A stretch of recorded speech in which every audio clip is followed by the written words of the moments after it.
Karen Mitchell grabbed Marcus Thompson's boarding pass out of his hand, crumpled it in her fist, and threw it on the floor of the first-class cabin. "You don't belong here," she said through clenched teeth. "Security, get him out of my plane. Now." Derek Lawson seized Marcus by the arm and yanked him out of seat 2A, while Karen pressed her hand against his chest and shoved him toward the aisle. Passengers screamed. Phones came out. A 70-year-old woman begged them to stop. They didn't stop. They dragged a quiet, ticket-holding black man out of first class like he was a criminal. He wasn't a criminal. He was a 15-year FBI special agent carrying classified counterterrorism files in his bag. And every single second of what they just did was caught on camera. Before we go any further, if you want to see justice satisfactorily delivered, subscribe to this channel and follow this story to the very end. Drop your city in the comments so we can see how far this story reaches. Marcus Thompson woke up at 4:47 a.m. in a Hampton Inn 12 miles outside Atlanta. He didn't need an alarm. 15 years in the FBI had trained his body to wake before the sun. And this particular morning, his mind had never fully shut down. He'd spent the last 7 days moving between field offices in Georgia, Alabama, and Tennessee, coordinating intelligence on a domestic terrorism cell that had been growing quietly in rural communities across the Southeast. The kind of threat most Americans never heard about until it was too late. He showered in 3 minutes, dressed in khakis, a navy polo shirt, and a dark blazer. Packed his black leather laptop bag with care because inside it were 3 classified briefing folders marked Top Secret, an encrypted tablet containing files that, if compromised, could endanger ongoing operations and the lives of undercover agents. That bag never left his sight, not in the hotel, not in the car, and certainly not on a commercial flight where anyone could reach into an overhead bin. That was why Marcus always flew first class on work trips. Not for the legroom, not for the champagne, for privacy. He needed a window seat where he could open sensitive documents without a stranger's eyes drifting over. Bureau policy didn't reimburse premium seating, even for agents handling top secret intelligence, so Marcus paid out of pocket every single time. $1,400 for a 3-hour flight from Atlanta to Washington Dulles. He swiped his personal credit card without hesitation because the alternative, reviewing classified materials in a packed economy cabin, was not an option. Marcus arrived at Hartsfield-Jackson International Airport at 5:50 a.m., cleared security with his federal credentials, and walked to gate B14. He was early. He was always early. His father, a retired Marine sergeant from Savannah, had drilled punctuality into him before he could tie his shoes. "If you're on time, you're late," his father used to say. Marcus carried that with him into every briefing, every stakeout, every flight. He boarded Flight 3216 at 6:45 a.m., 45 minutes before scheduled departure. The first-class cabin was nearly empty. He found seat 2A, the window, stowed his laptop bag in the overhead bin directly above his seat, and sat down. He buckled his seatbelt, pulled out his encrypted tablet, opened a report on emerging radicalization patterns in 3 southern states, and began to read. He didn't look around. He didn't make conversation. He didn't order a drink or press the call button. Marcus had learned through years of painful experience that existing as a black man in premium spaces invited attention he didn't want and didn't deserve. So he kept his head down, stayed professional, hoped for an uneventful flight. Other passengers filtered in over the next 20 minutes. David Chen, a corporate attorney in a charcoal suit, took seat 1A and immediately began scrolling through emails on his phone.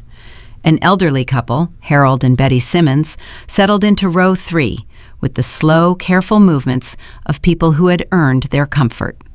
Monica Ellis, a marketing executive in her 30s, dropped into seat 2C across the aisle from Marcus, put on a neck pillow, and closed her eyes before the overhead bins were even shut. Nobody looked twice at Marcus Thompson. Nobody questioned his presence. Nobody cared. Because there was nothing to care about. He was a man in a seat with a ticket, same as everyone else. At 7:15 a.m., Karen Mitchell began her pre-flight walkthrough of the first-class cabin. Karen had been a flight attendant for 8 years.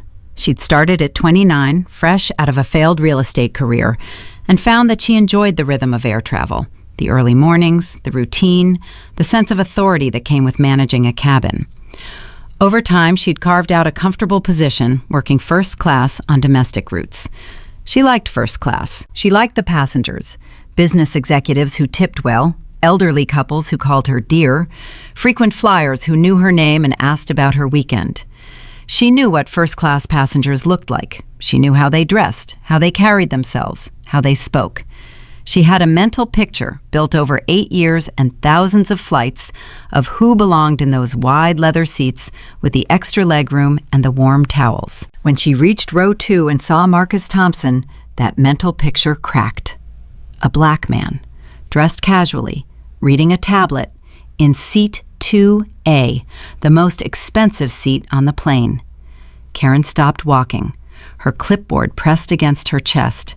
Her eyes moved from Marcus to the seat number, back to Marcus, then to the seat number again, as if the two things couldn't possibly go together. Later, when investigators reviewed the timeline, they would note that Karen had passed David Chen in 1A without a glance, smiled at the Simmons couple in row 3, and nodded politely at Monica Ellis in 2C.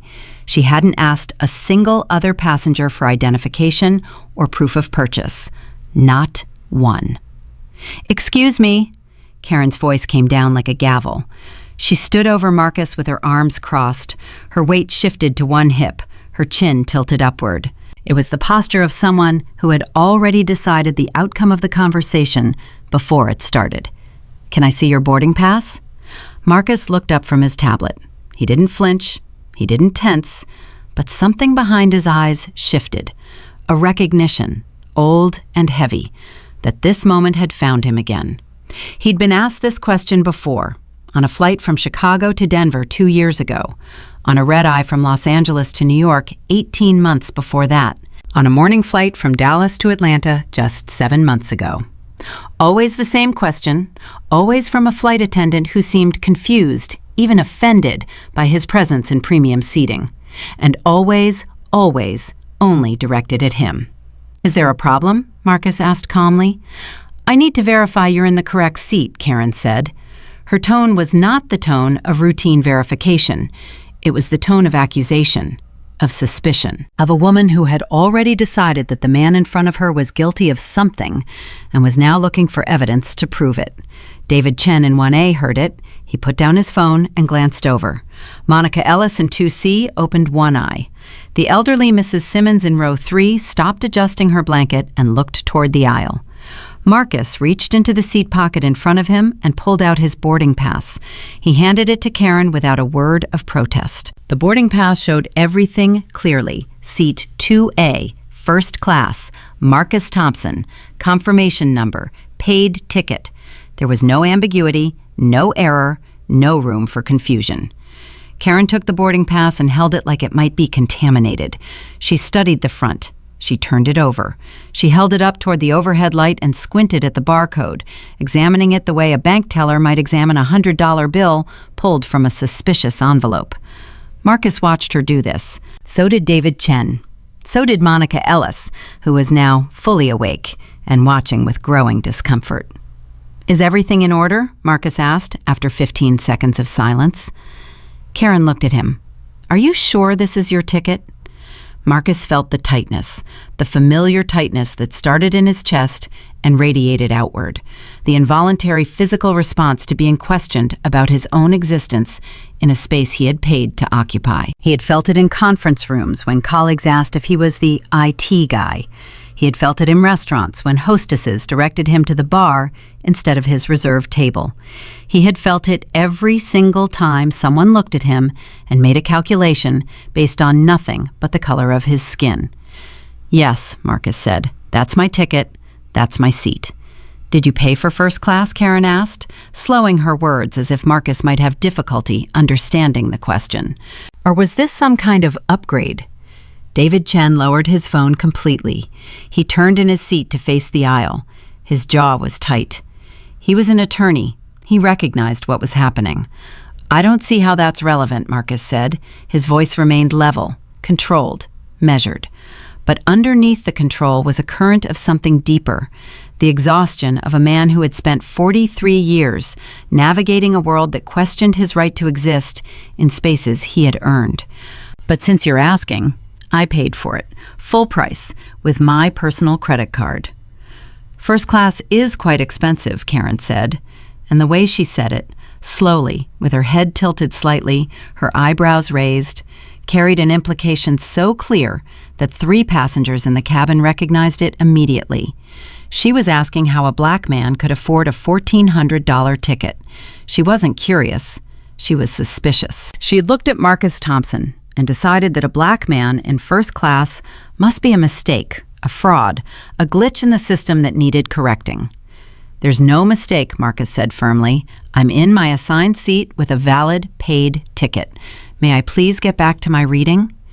Karen didn't move. She stood there, blocking the aisle, holding his boarding pass, her mind visibly searching for some angle, some justification, some way to prove that what she felt was right, that this man did not belong here. But the boarding pass was valid. The name matched. The seat was correct. The ticket was paid in full. There was nothing wrong. And that, for Karen Mitchell, was the most frustrating part, because her gut told her something was off, and her gut was never wrong. At least, that's what she believed. "Sir," Karen said, and her voice dropped into something cold and official, "I'm going to need to verify this with the gate agent. Please wait here." "You're holding my boarding pass in your hand," Marcus said. "There is nothing to verify." "I'll be right back," Karen said. She turned sharply and walked toward the front galley without returning his boarding pass. She took it with her. Marcus's property, his proof of purchase, his ticket. She walked away with it like it was evidence. Marcus watched her go. His hands were still. His face was calm. But inside, he was running calculations. 15 years of federal law enforcement had taught him how to read situations, how to predict escalation, how to identify the moment when a minor confrontation crosses the line into something dangerous. He could feel that line approaching. In the front galley, Karen picked up the intercom phone and dialed the gate desk. Her voice was low but urgent. "This is Karen Mitchell, first-class attendant on Flight 3216. I have a passenger in 2A who I need security to check out." The gate agent, a woman named Rachel, responded with routine calm. "What's the issue?" "I think there's a problem with his ticket." "Does he have a boarding pass?" "Yes." "Is it valid? Right name, right seat, right flight?" "Yes, but I don't think—" "Karen, if the boarding pass is valid and the name matches, what exactly do you want us to check?" Karen's grip on the phone tightened. She wasn't getting the response she wanted. She needed someone to back her up, to validate the feeling that something was wrong, to confirm that she wasn't crazy for thinking this man didn't belong. "Just send security," Karen said. "I have a feeling about this passenger." A feeling. Not a fact, not a policy violation, not a safety concern. A feeling about a black man sitting in first class.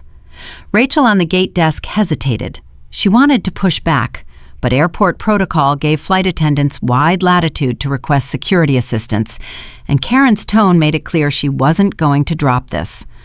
"I'll send someone over," Rachel said. Karen hung up and took a breath. She straightened her uniform, composed her expression, and walked back to row 2, where Marcus Thompson was still seated, still calm, still doing absolutely nothing wrong. "Sir," Karen announced in a voice loud enough for every passenger in first class to hear, "security is on their way to verify your ticket." The cabin shifted. Conversations stopped. Heads turned. The word security on an airplane carries a weight that few other words do. It implies threat. It implies danger. It implies— Marcus closed his tablet slowly.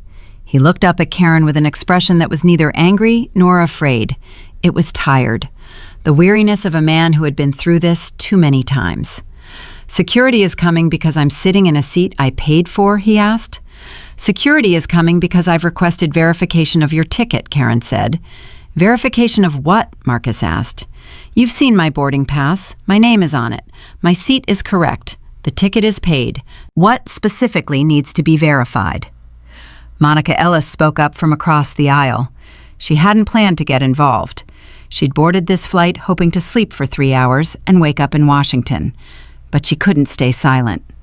"This is ridiculous," Monica said. "He showed you his ticket. It's valid. Leave him alone." Karen's head snapped toward Monica like a turret finding a target. "Ma'am, this doesn't concern you. It concerns every passenger on this plane," David Chen said from 1A. He was sitting forward now, his attorney's instincts fully engaged. "You're harassing a man who has a valid, paid ticket. I've been sitting right here since before he boarded. He hasn't said a word to anyone. He hasn't pressed a call button. He hasn't stood up. He's been reading. That's it." Karen's face flushed, a hot, angry red that crept up from her collar to her cheekbones. She wasn't accustomed to passengers challenging her.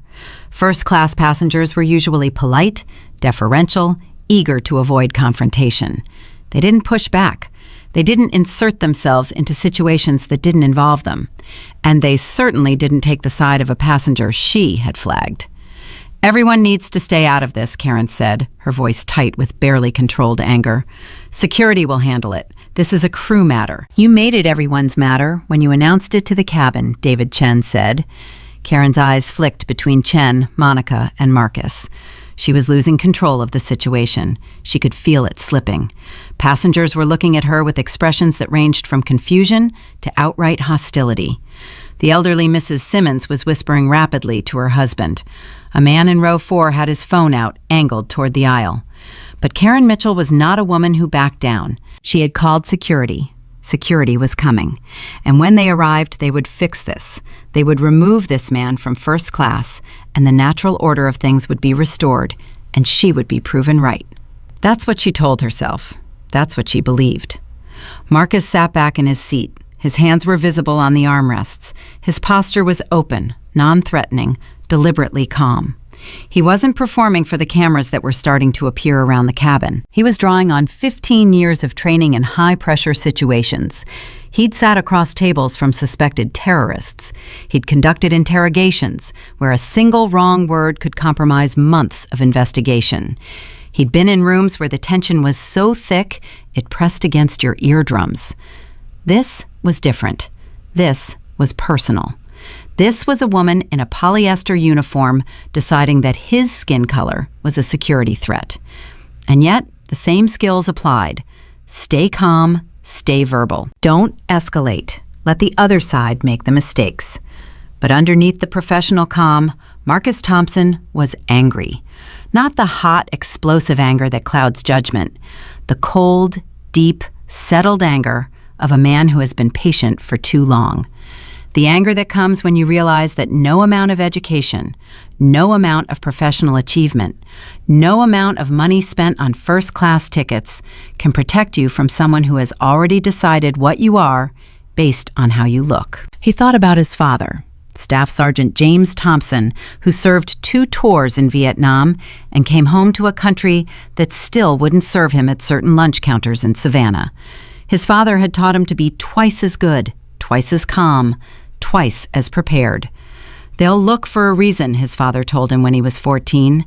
"Don't give them one. And when they can't find one, they'll make one up. Stay ready for that." Marcus was ready. 3 minutes after Karen made her call, Airport Security Officer Derek Lawson boarded the plane. He was tall, broad-shouldered, with a buzz cut and a jaw that looked like it had been carved from granite. 11 years in airport security had given him a particular walk, heavy, deliberate, designed to command attention and compliance. His hand rested near his belt, close to his radio, a posture that communicated readiness for confrontation. He walked straight to row 2. He looked at Karen first, not at Marcus, not at the passengers, at Karen. And when he spoke, he directed his question entirely to her. "What's the problem here?" Karen had been waiting for this moment. She had her story ready, and she delivered it without hesitation and without shame. "This passenger has been disruptive since he boarded," she said. "He's refused to cooperate with crew instructions, and I have concerns about the validity of his ticket." Every word was a lie. Marcus had not been disruptive. He had not refused any instruction. His ticket was completely valid.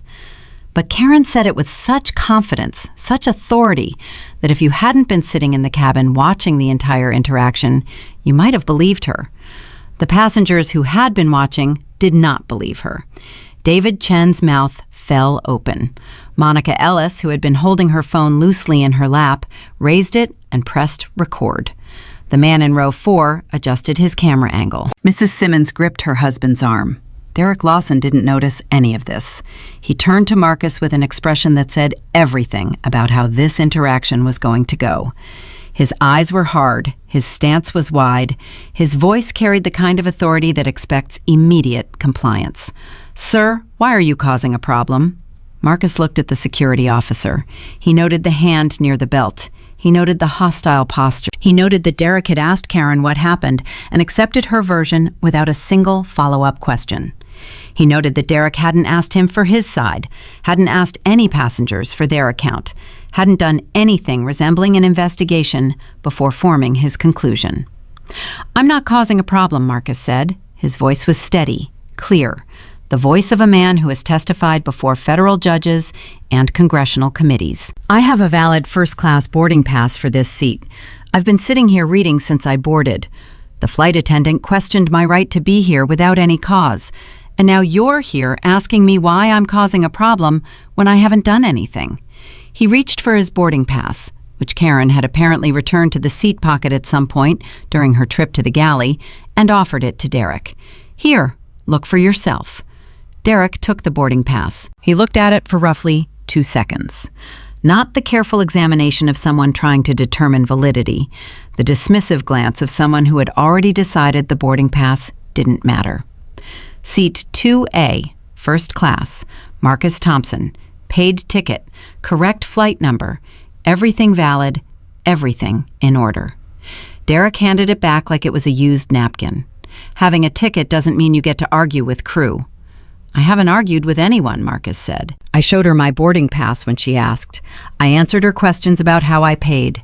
I sat in my seat and complied with every request. At what point did I argue?" Derek's eyes narrowed. The muscles in his jaw tightened.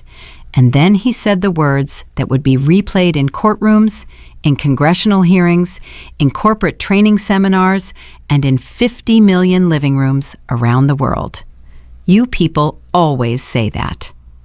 The first-class cabin went silent. Not the ordinary silence of a quiet moment, the thick, heavy silence that follows a detonation. The kind of silence where everyone in the room knows that something irreversible has just happened. David Chen inhaled sharply. His hand went to his phone. Monica Ellis held her camera steady, making sure the microphone was pointed directly at Derek. The man in row 4 whispered, "Oh my God," under his breath. Mrs. Simmons pulled her husband's arm so hard he winced. Marcus Thompson did not react outwardly, but something inside him locked into place. A cold, precise clarity that he recognized from the field, the moment when an operation shifts from observation to action. He filed Derek's words in a mental evidence folder alongside Karen's lies, alongside the ignored boarding pass, alongside every detail of the last 20 minutes. Karen saw her opening and drove into it. "I believe there's been a mistake with his ticket," she told Derek. "I don't think he actually paid for first class." "You saw my boarding pass," Marcus said to her. "You held it in your hands. It says paid. What mistake are you referring to?" Karen didn't answer him. She didn't even look at him. She kept her eyes on Derek, waiting for him to do what she needed him to do. Derek nodded slowly, as if Karen's baseless accusation was the final piece of evidence in an airtight case. "That's enough," he said. "Sir, stand up, now." "Enough for what?" Marcus asked. "You just looked at my valid boarding pass.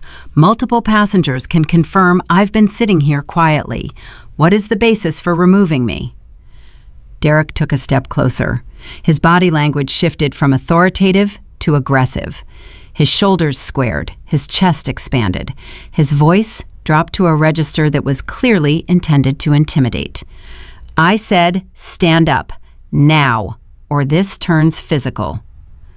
The threat hung in the cabin air like smoke from a fire. Every passenger understood what they were witnessing. A black man with a valid ticket who had done nothing wrong was being threatened with physical removal from an airplane because a flight attendant decided he didn't look like he belonged in first class. Passengers began speaking up, not one at a time, all at once. "He hasn't done anything," a woman in row 4 called out. "She's lying about the disturbance," David Chen said. "I've been sitting 2 feet away from this man. He hasn't moved or spoken until she approached him." "We've all been watching," another voice added from row 3. "He's just been sitting there reading." Derek held up his hand like a traffic cop. "I'm not asking passengers for their input." Monica Ellis held up her phone. "I have video of everything that happened. From the moment she approached him, he hasn't done a single thing wrong." Derek turned to Monica with a look that made the temperature in the cabin drop 10 degrees. "Put that phone down," he said, "or you'll be next." He threatened a passenger for recording evidence, on camera, in front of a cabin full of witnesses. Years later, when legal analysts reviewed the timeline of mistakes that led to the airline's $1.2 million settlement, they would identify this moment as the point of no return. Everything before this could have theoretically been walked back: an apology, a de-escalation, a supervisor stepping in. But threatening a witness for documenting what was happening transformed a bad situation into an indefensible one. Marcus looked at Derek Lawson and said, with the quiet precision of a man who knows exactly how much power he is choosing not to use, "You're ignoring witnesses. You're ignoring video evidence. You're threatening a passenger for recording a public interaction on a commercial aircraft. I want you to think very carefully about what you do next." Derek didn't think carefully. Derek didn't think at all. "Decision's made," he said. "Stand up. Last chance." And that was when the cockpit door opened and Captain Richard Hayes stepped into first class. He was 56 years old, silver hair trimmed short, a uniform that had been pressed with military precision. 28 years of flying commercial aircraft had given him the bearing of a man who was accustomed to being the final authority in every situation. When a captain speaks on his aircraft, the conversation is over. Hayes walked into the first-class cabin and surveyed the scene. A flight attendant with her arms crossed, a security officer standing over a seated passenger, multiple phones raised, passengers speaking out of turn. It looked to him like a disruption that needed to be resolved quickly and decisively. He looked at Karen. "What's going on here?" Karen Mitchell delivered her line with the confidence of someone who had been rehearsing it since the moment she picked up that intercom phone. "This passenger has been refusing to cooperate with crew instructions, Captain. He's been disruptive and belligerent. Security is trying to remove him, but he won't comply." Every word was a lie. Every single word. And 6 passengers knew it. But Captain Hayes didn't ask those 6 passengers what they saw. He didn't ask Marcus Thompson for his version of events. He didn't ask to see the boarding pass that would have confirmed, in 2 seconds, that there was no issue with the ticket. He didn't ask Derek Lawson for specifics about what instructions had been refused. He looked at his flight attendant. He looked at the black man in seat 2A. And he made his decision. It took him 5 seconds. "Sir," Captain Hayes said to Marcus, his voice carrying the weight of absolute authority, "if my crew member has asked you to deplane, I need you to comply. Immediately." Marcus felt something cold and final settle in his chest. 3 people now. The flight attendant who had profiled him, the security officer who had threatened him, and the captain of the aircraft who had walked in blind, asked one person for one side of the story, and decided that the black passenger was the problem. 3 people, 3 lies. 3 decisions made without evidence, without investigation, without even the pretense of fairness. "On what grounds?" Marcus asked. "I have a valid ticket. I've violated no rules. I've been sitting in my assigned seat since I boarded." "Failure to comply with crew instructions is grounds for removal from the aircraft," Hayes said. He said it like he was reading from a manual, like the words themselves were all the justification he needed. "What instruction have I failed to comply with?" Marcus asked. "She asked for my boarding pass. I showed it. She asked if I paid for my seat. I answered. Then she called security and claimed I was being disruptive, which is a lie that every passenger in this cabin can refute. I haven't refused anything because I haven't been given any lawful instruction to refuse. David Chen stood up from seat 1A. He reached into his jacket pocket, pulled out a business card, and held it up. "Captain, my name is David Chen. I'm a partner at Chen, Morrison & Watts. I'm a licensed attorney, and I have been sitting in this seat since before this gentleman boarded. I have witnessed this entire interaction from the beginning. This man has done absolutely nothing wrong. Your flight attendant did not ask any other passenger in this cabin to verify their ticket. She did not question whether any other passenger could afford first class. She singled out the only black man in this cabin and treated him as a suspect. This is textbook racial profiling, and I am prepared to testify to that under oath." Monica Ellis added from 2C, her phone still recording, "I have the complete interaction on video. Every word. She never asked anyone else, only him." Another passenger, a middle-aged woman in row 4 who hadn't spoken until now, stood up. "Captain, I'm a school teacher from Richmond. I don't have a law degree, but I have 2 eyes and 2 ears. And what I just watched was a woman decide that a black man couldn't possibly belong in first class. Every person in this cabin knows it." Captain Hayes raised his voice. "Everyone needs to calm down. This is my aircraft, and I make the final decisions about passenger safety and removal." Marcus looked at the captain. He looked at Derek. He looked at Karen. 3 faces arranged in a wall of authority. The flight attendant who had lied, the officer who had threatened, the captain who had sided with them without question. And Marcus Thompson made his decision. He reached up toward the overhead bin. Derek Lawson's hand moved immediately to his belt. His fingers closed around the handle of his radio. His body shifted into a defensive stance. Karen took a step backward. Even Captain Hayes flinched. But Marcus wasn't reaching for a weapon. He was reaching into his black leather laptop bag, the one containing classified counterterrorism intelligence from a week-long multi-state operation, and pulling out a black leather credential case. He opened it, and he held it up. The FBI badge caught the overhead cabin lights and gleamed. Next to it, his official identification card showed his photograph, his name, his title, and his division in clear, unmistakable print. Special Agent Marcus Thompson, Federal Bureau of Investigation, Counterterrorism Division. "I'm Special Agent Marcus Thompson," he said. His voice was not loud. It didn't need to be.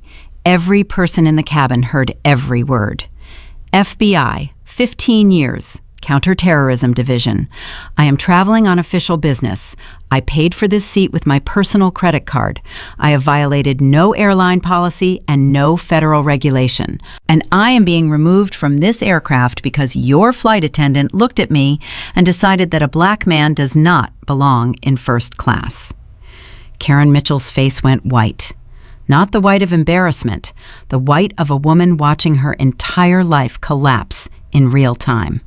Her mouth opened. No sound came out. Her hands began to shake. Derek Lawson took a full step backward, then another. His earlier aggression didn't just evaporate, it reversed. The man who had told Marcus, "You people always say that," now looked like he wanted to disappear through the floor of the aircraft. Captain Richard Hayes stood perfectly still. His silver hair, his pressed uniform, his 28 years of authority. None of it mattered now.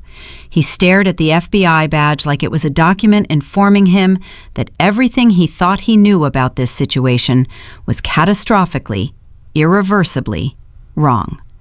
The first-class cabin held its breath. Marcus Thompson lowered his credentials, but he did not put them away. He was just getting started. The FBI badge sat open in Marcus Thompson's hand like a grenade with the pin already pulled.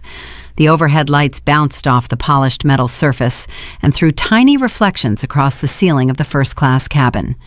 Nobody moved. Nobody breathed. The silence was so complete that the hum of the auxiliary power unit sounded like a roar. Karen Mitchell stared at the badge. Her brain was trying to process what her eyes were seeing, and the two systems were not cooperating. 5 minutes ago, she had been certain, absolutely, unshakably certain, that the man in seat 2A was a fraud, a con artist, someone who had gamed the system or stolen a ticket or sweet-talked his way into a seat he had no business occupying. She had been so certain that she called security. She had been so certain that she lied about a disturbance that never happened. She had been so certain that she stood in front of multiple witnesses and accused a paying passenger of not belonging in first class. And now she was staring at the 3 letters that proved her certainty was nothing but racism dressed up in a flight attendant's uniform. "Your FBI?" Captain Richard Hayes said. His voice cracked on the last syllable. 28 years of command authority gone in 3 letters. 15 years, Marcus said. He didn't lower the badge. He wanted every phone in the cabin to capture it. He wanted every camera to record the moment these 3 people realized what they had done. Counterterrorism Division. I've spent the last 7 days coordinating classified intelligence operations across 4 states. The bag in that overhead bin contains top secret briefing materials that I am authorized to transport under federal law. That is why I fly first class. That is why I paid $1,400 for this seat. Not because I wanted a warm towel and a glass of champagne, because I needed the privacy to do my job protecting this country. Karen opened her mouth. I wasn't trying to. You weren't trying to what? Marcus said, and for the first time, his voice carried an edge that cut through the cabin like a blade. You weren't trying to humiliate me? You weren't trying to have me removed? Because that's exactly what you did. You saw a black man in first class, and you decided in less than 5 seconds that I was a problem. You didn't check my ticket honestly. You held it up to the light like it was counterfeit. You asked me if I could afford first class. You told the gate agent you had a feeling about me. A feeling. That's what you called your racism. A feeling. Karen's eyes filled with tears. Her lower lip trembled. She looked at Captain Hayes like a child looking for a parent to make the bad things stop. Hayes had nothing to offer her. He was drowning in the same water she was. Marcus turned to Derek Lawson. The security officer had backed up so far he was almost in the galley. His face had gone from granite to chalk.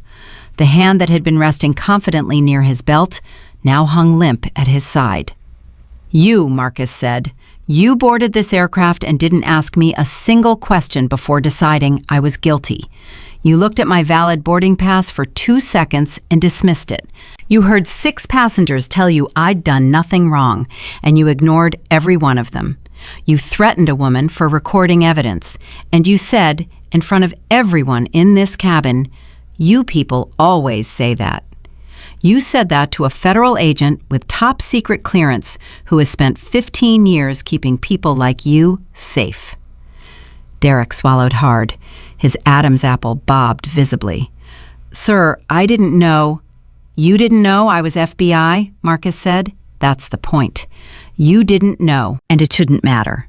Because the way you treated me would have been wrong whether I was an FBI agent, or a school teacher, or a plumber, or a college student flying home for Thanksgiving. My badge doesn't make what you did worse. It just makes it harder for you to sweep under the rug. David Chen was on his feet now. He'd been taking notes on his phone since the moment Karen first approached Marcus, and he had a timeline that was accurate to the minute.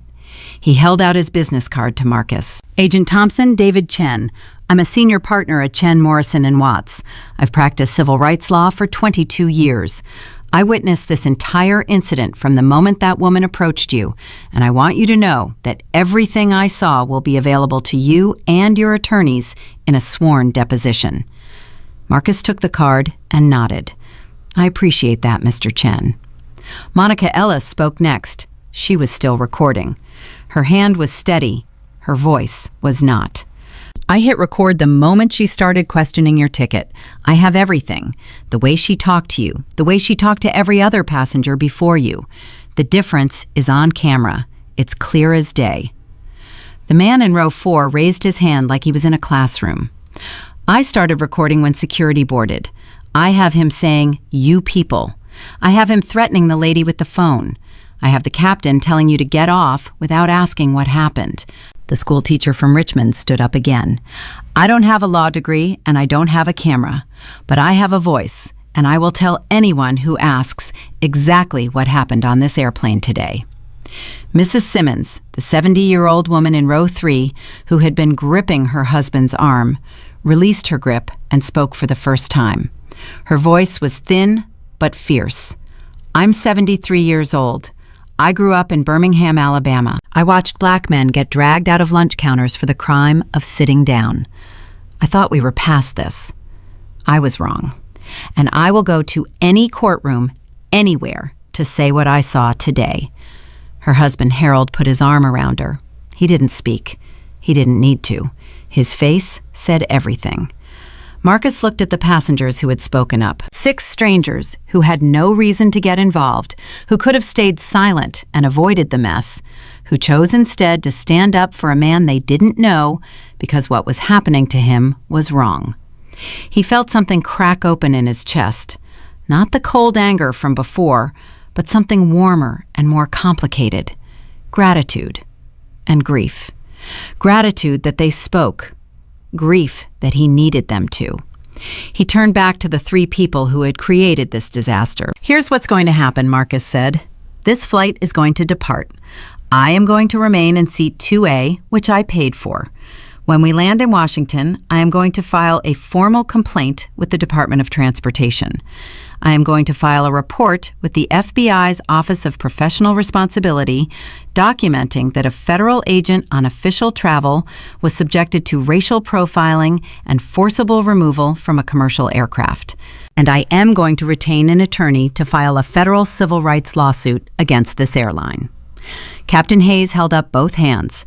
Agent Thompson, sir, please, there's no need for all that. This was a misunderstanding. We can resolve this right now. A full refund, upgrades for your next 10 flights, whatever you need. Marcus laughed. It was not a pleasant sound.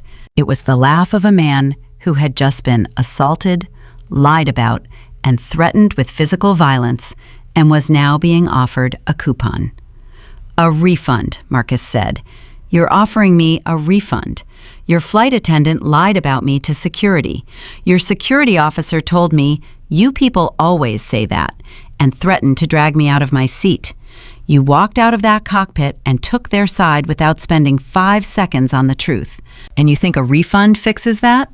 Hayes's face went red. He was a man who was used to being obeyed, not challenged. He was used to the cockpit being his kingdom and his word being final. But his kingdom had just collapsed, and his word had been recorded by 6 cameras. I'm trying to help, Hayes said. You could have helped 20 minutes ago, Marcus said. When you walked out of that cockpit, you had a choice. You could have asked me for my boarding pass. You could have looked at it for 3 seconds and seen that it was valid. You could have asked the 6 passengers who were telling you this was wrong. You could have done your job. Instead, you saw a white flight attendant pointing at a black passenger, and you didn't need to hear anything else. You made your choice. Now live with it. Gate Supervisor Patricia Graves boarded the aircraft at 7:38 a.m. She had been radioed by the gate desk with a message that made her blood run cold. Federal agent involved in a passenger dispute in first class. Multiple passengers recording. Possible civil rights incident. Patricia had worked for the airline for 20 years. She had dealt with drunk passengers, medical emergencies, mechanical failures, weather delays, and one bomb threat that turned out to be a college student's idea of a joke.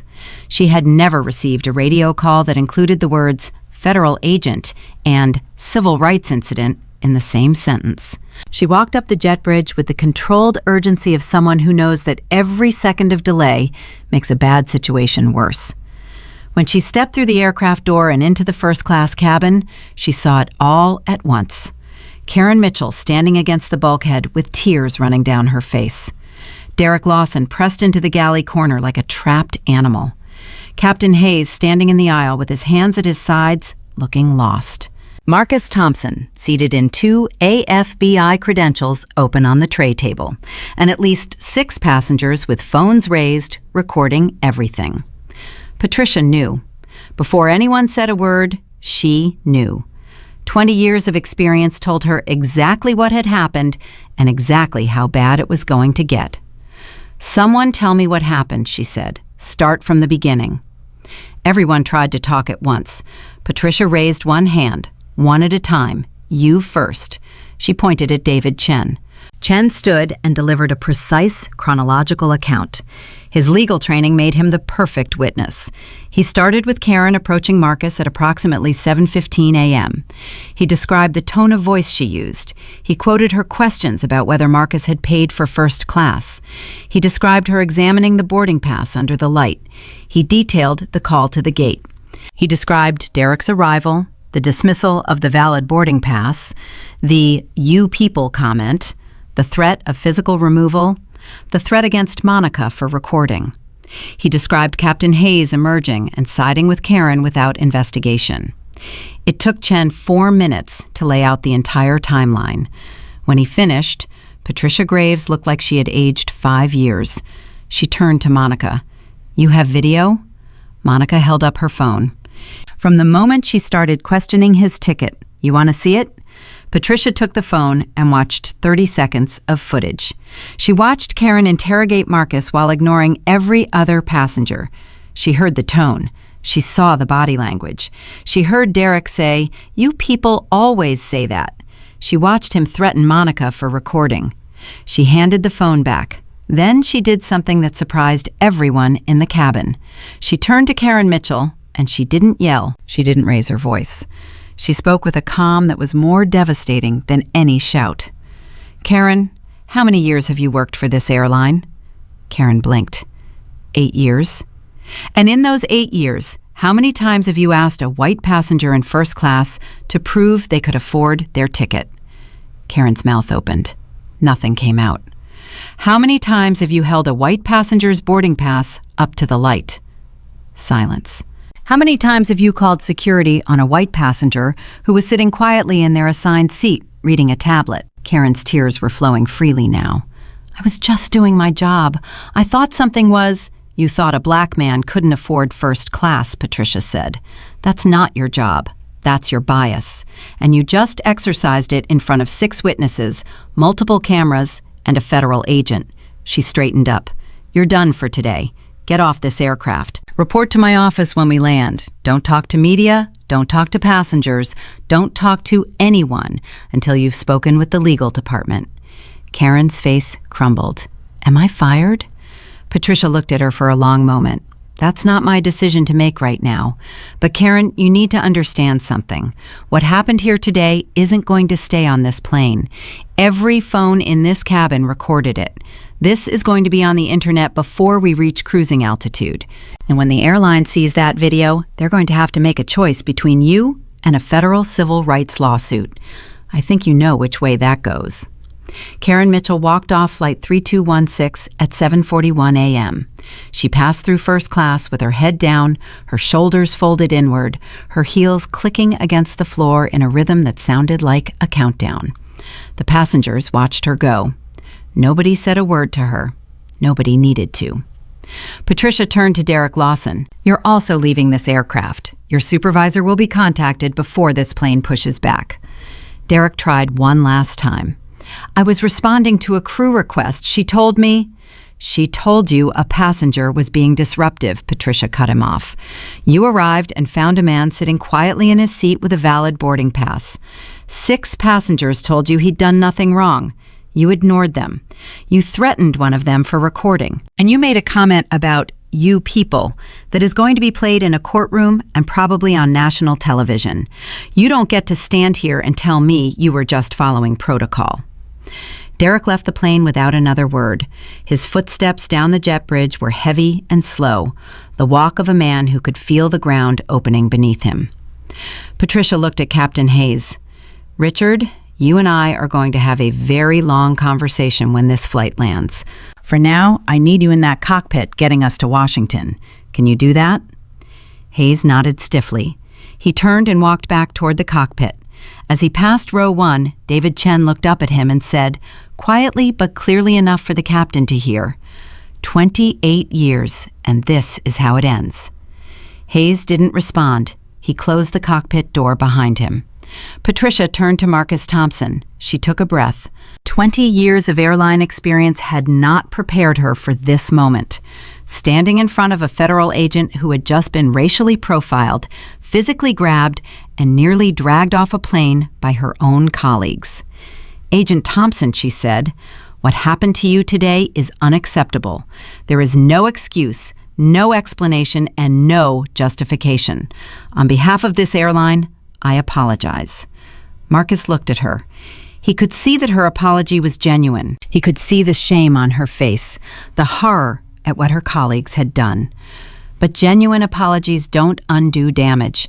They don't erase the feeling of Derek's hand on his arm. They don't erase the sound of Karen's voice asking if he could afford his own seat. They don't erase the look on Captain Hayes' face when he decided, in 5 seconds, that the black man was the problem. "Miss Graves," Marcus said, "this is the 4th time in 2 years that I've been questioned by a flight attendant on this airline for sitting in first class. The 4th time. 3 times before today, I let it go. I was tired. I didn't want the confrontation. I told myself it was isolated, that it was one bad employee, that it wasn't worth the fight. But today, your employee didn't just question me, she lied about me. She said I was disruptive when I wasn't.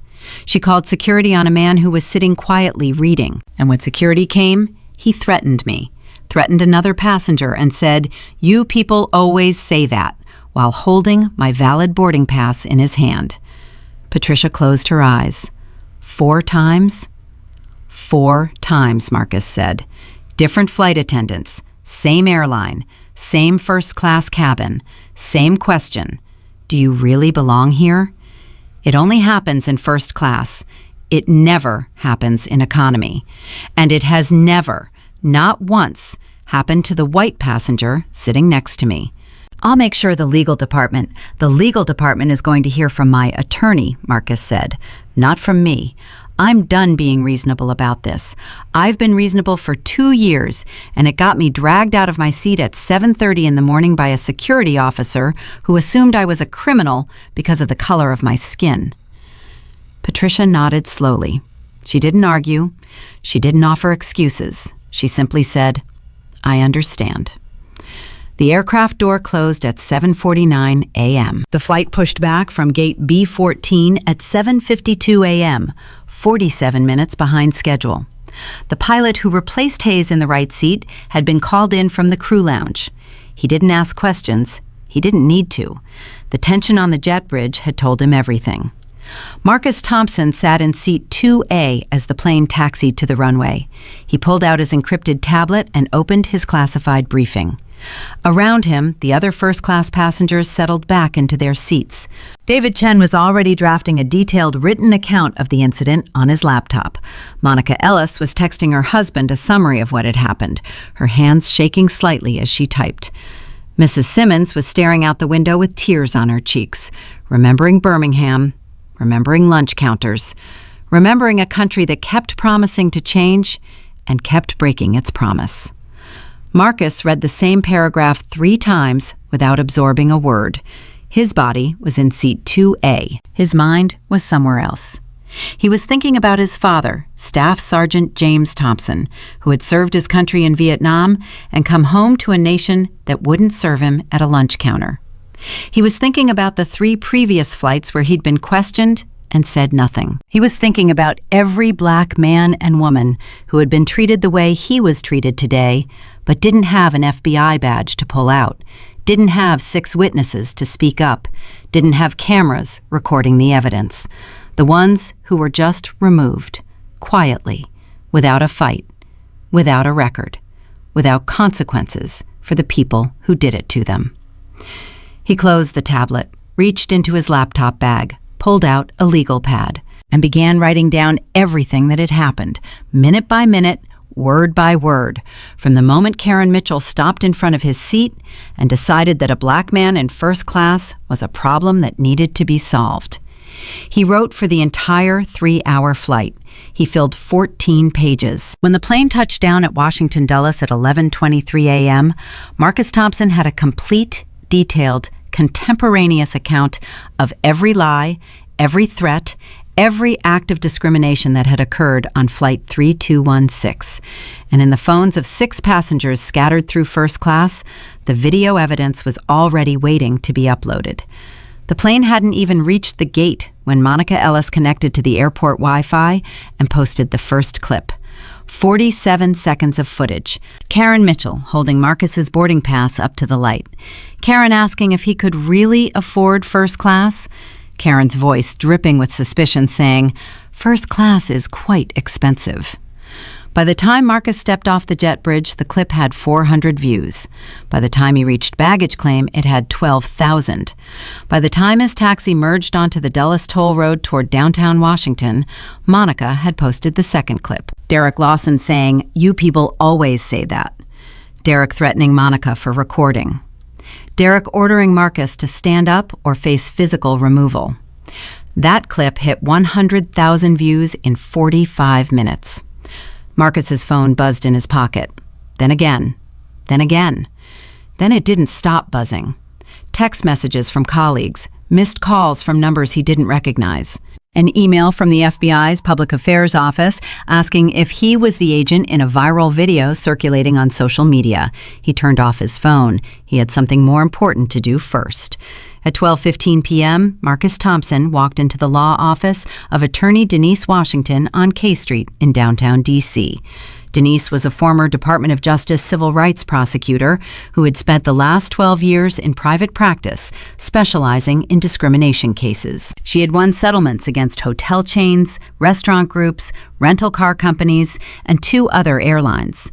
Marcus had gotten her name from a colleague at the Bureau who called her the most dangerous woman in Washington if you're on the wrong side of a civil rights case. Marcus sat down across from her desk and placed 14 pages of handwritten notes in front of her.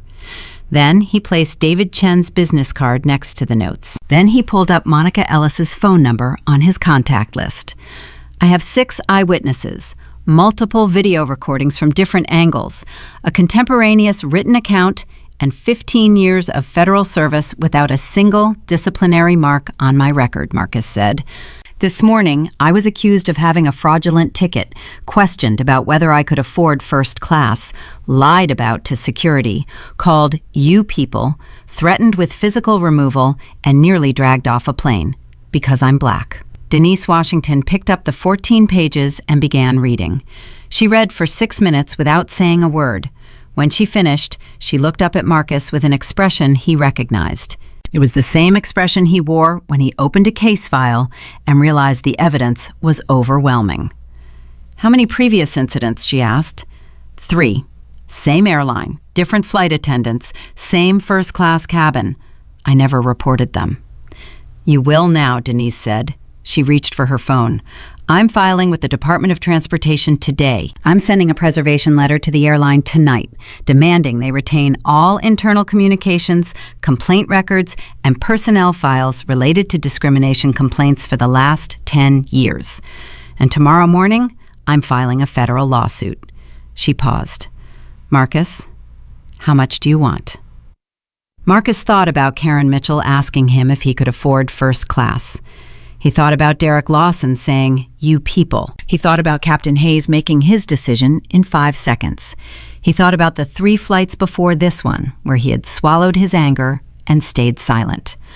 1.2 million, he said, and policy changes, real ones, mandatory training, independent oversight, a review of every discrimination complaint they've ever buried.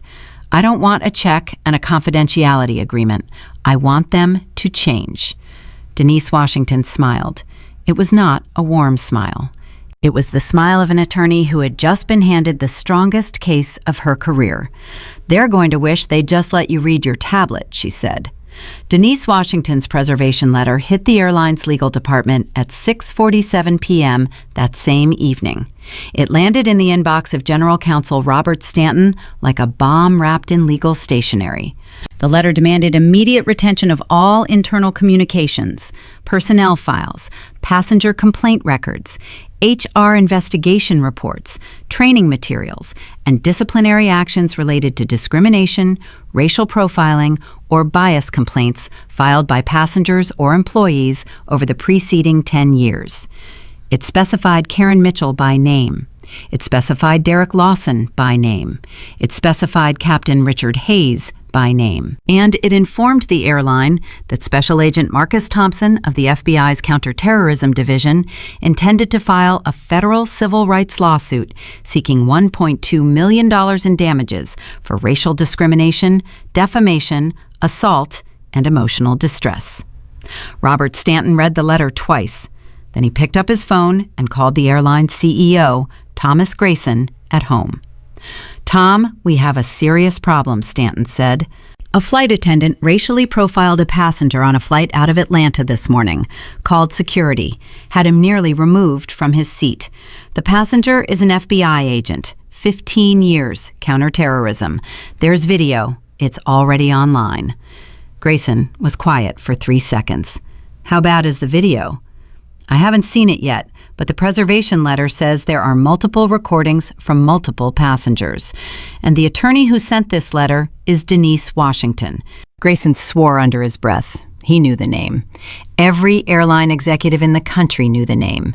Denise Washington had cost United Airlines $4.7 million in a discrimination settlement 3 years earlier. She had forced Delta to overhaul its entire complaint review process. She didn't take cases she couldn't win, and she didn't settle for less than her clients deserved. "Find that video," Grayson said. "Find it tonight. And get me everything we have on this flight attendant. Everything." By 9 p.m., the airline's crisis communications team had found the video, both clips. Monica Ellis's footage of Karen Mitchell interrogating Marcus had crossed 500,000 views. The second clip of Derek Lawson saying, "You people always say that," had hit 700,000 and was accelerating. Comments were pouring in at a rate the social media team had never seen. Hashtag Flying While Black was climbing toward trending status on every major platform. The crisis team assembled in a conference call at 9:30 p.m.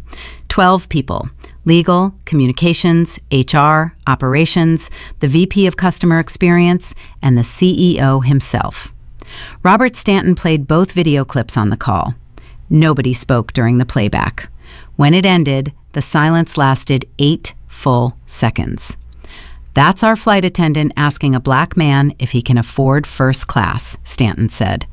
"And that's our contracted security officer telling a federal agent, 'You people always say that,' before threatening to physically remove him, on camera, with clear audio, in front of 6 witnesses who are already publicly offering to testify."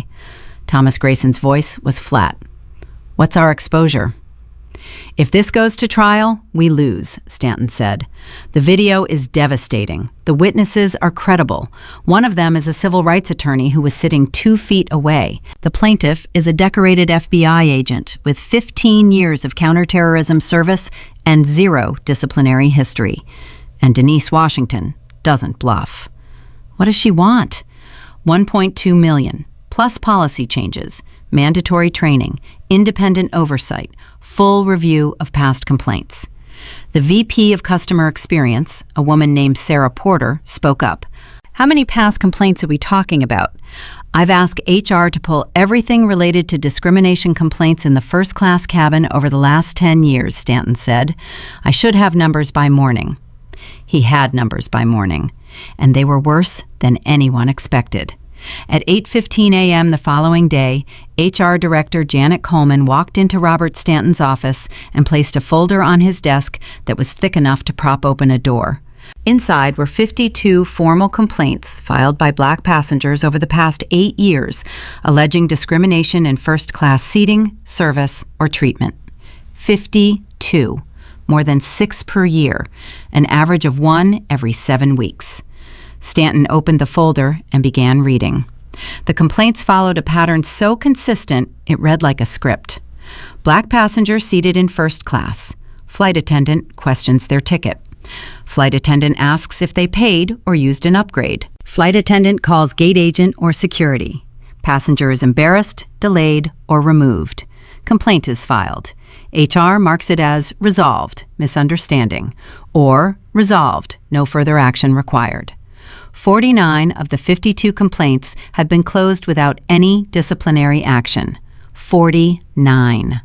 Janet, Stanton said, his voice barely controlled, 49 out of 52 complaints were dismissed? Janet Coleman sat across from him with her hands folded in her lap. She had been HR director for 6 years. She had overseen the system that processed these complaints. She had signed off on the resolutions. The standard procedure was to interview the crew member, document their version, and close the file if no corroborating evidence existed, Janet said. In most cases, the flight attendant reported that the passenger was confused about their seat assignment or became agitated when asked for identification. Without video or additional witnesses, it was the crew member's word against the passenger's. "And you believed the crew member every single time?" Stanton asked. Janet didn't answer immediately. She looked at the folder. She looked at her hands. "That was the standard procedure," she repeated. Stanton pulled a specific complaint from the folder, filed 14 months ago. A black surgeon named Dr. Terrence Williams was questioned by a flight attendant on a flight from Houston to Chicago about whether his first-class ticket was legitimate. The flight attendant examined his boarding pass, asked if he'd used frequent flyer miles, and suggested he might be more comfortable in economy. Dr. Williams filed a complaint when he landed.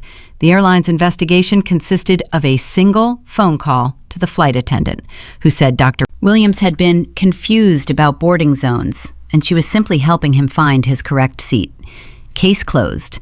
No follow-up with the passenger, no review of other complaints against the same flight attendant. The flight attendant in that complaint was Karen Mitchell. Stanton pulled another one, filed 22 months ago. A black businesswoman named Angela Foster was asked by a flight attendant on a flight from Miami to New York to show her boarding pass 3 separate times during boarding. No other passenger was asked more than once. Foster filed a complaint describing the experience as humiliating and racially motivated. The investigation consisted of a written statement from the flight attendant claiming she was conducting a routine security check on all passengers. Case closed. The flight attendant was Karen Mitchell. Stanton kept pulling files. Karen Mitchell's name appeared in 7 separate discrimination complaints over a 5-year period. 7. Each one had been dismissed by HR. Each one had been resolved with a single interview of Mitchell and no follow-up with the complaining passenger. Internal emails between HR supervisors referred to Mitchell as efficient and reliable and noted that she had high customer satisfaction scores from her regular first-class passengers. One email, written by a mid-level HR manager 2 years ago, read, "Karen has received another complaint, but her overall performance metrics are strong. Recommend no action." Strong performance metrics. That was the phrase the airline used to justify ignoring 7 complaints of racial discrimination against the same employee. Robert Stanton closed the folder. He sat in silence for a full minute. Then he picked up his phone and called Thomas Grayson. "Tom, we need to settle this case. We need to settle it fast, and we need to settle it for whatever Denise Washington asks." "Why?" Grayson asked. "Because I'm looking at 7 previous discrimination complaints against this same flight attendant, all dismissed by HR. I'm looking at 49 total complaints dismissed over 8 years. I'm looking at internal emails where supervisors recommended no action because the employee's performance metrics were strong. If this goes to trial, Denise Washington is going to put every single one of these files in front of a jury. She's going to show a pattern of systemic discrimination that this airline knew about and chose to ignore. And the jury is going to give her a lot more than $1.2 million. Grayson was silent for 10 seconds. "How much more?" "I've seen juries award 8 figures for less," Stanton said. "And that's before you factor in the PR damage. The video is at 4 million views and climbing. CNN is running it on the noon broadcast. The NAACP has issued a statement. 2 members of Congress have tweeted about it.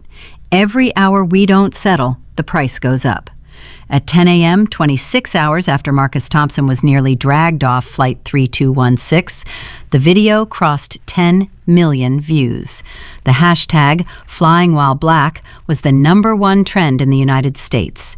News networks were running the footage on loop, with commentary from civil rights attorneys, aviation experts, and former airline employees who described a culture of racial bias in premium cabins. Karen Mitchell's name was public. Her photograph, pulled from an old social media profile, was being shared alongside screenshots from the video. Reporters were camped outside her apartment building in Atlanta.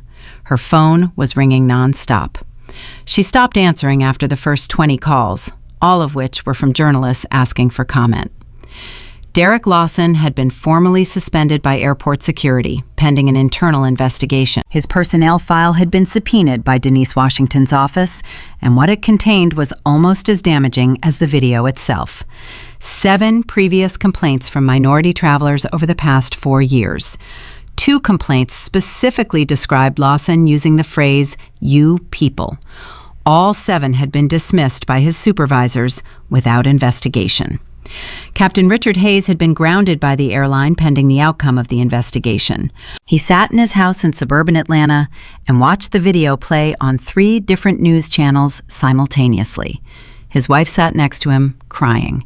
His 24-year-old daughter called from Chicago and asked him if what people were saying online was true.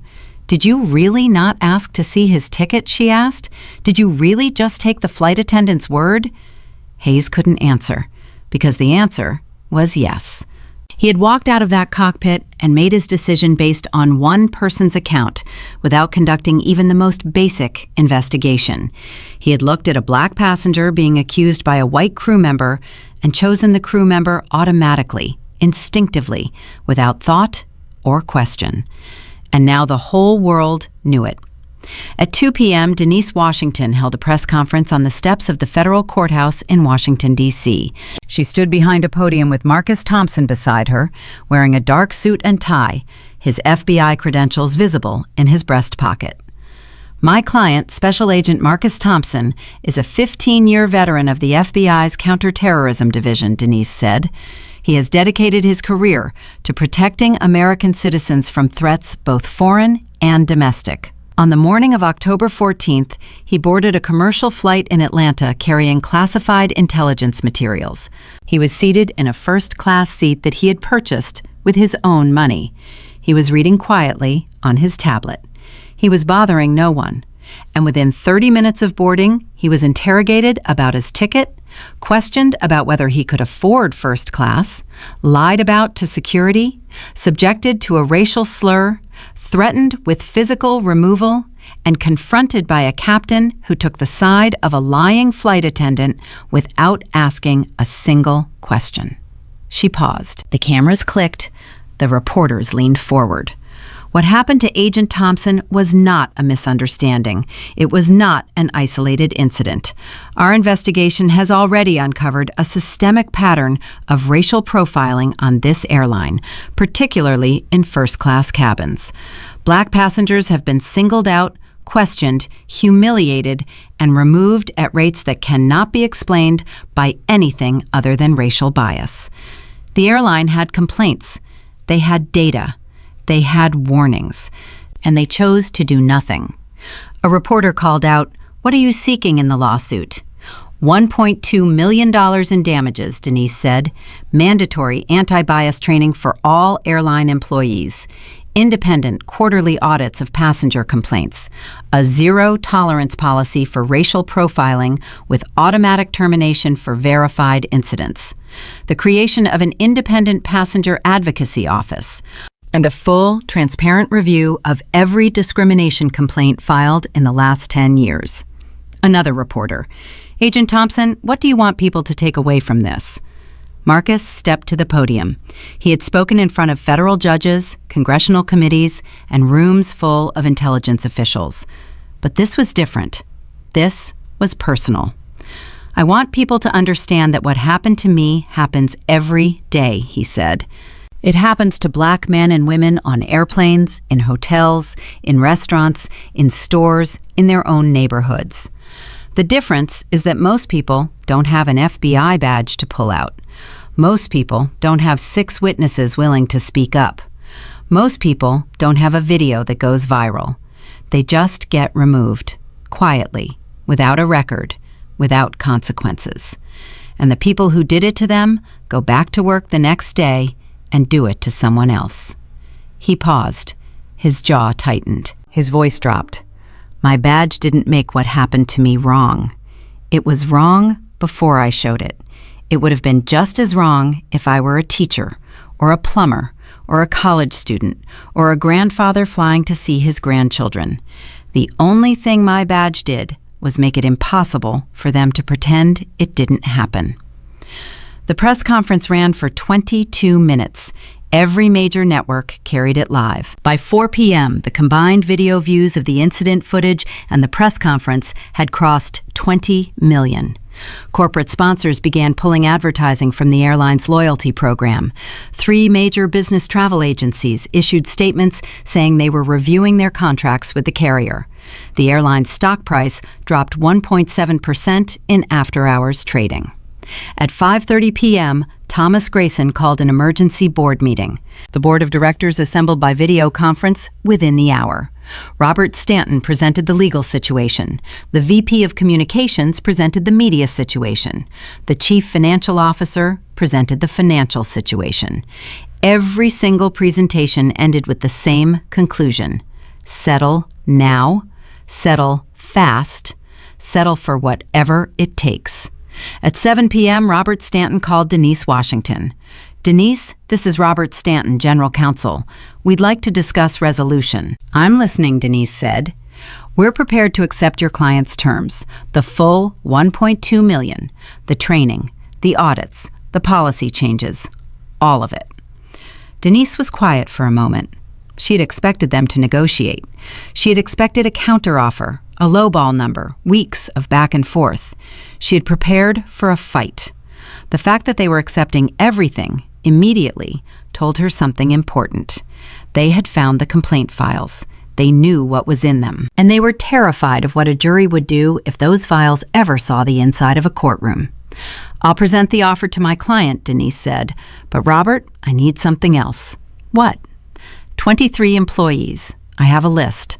All of them have multiple discrimination complaints in their files that were dismissed without proper investigation. They need to go.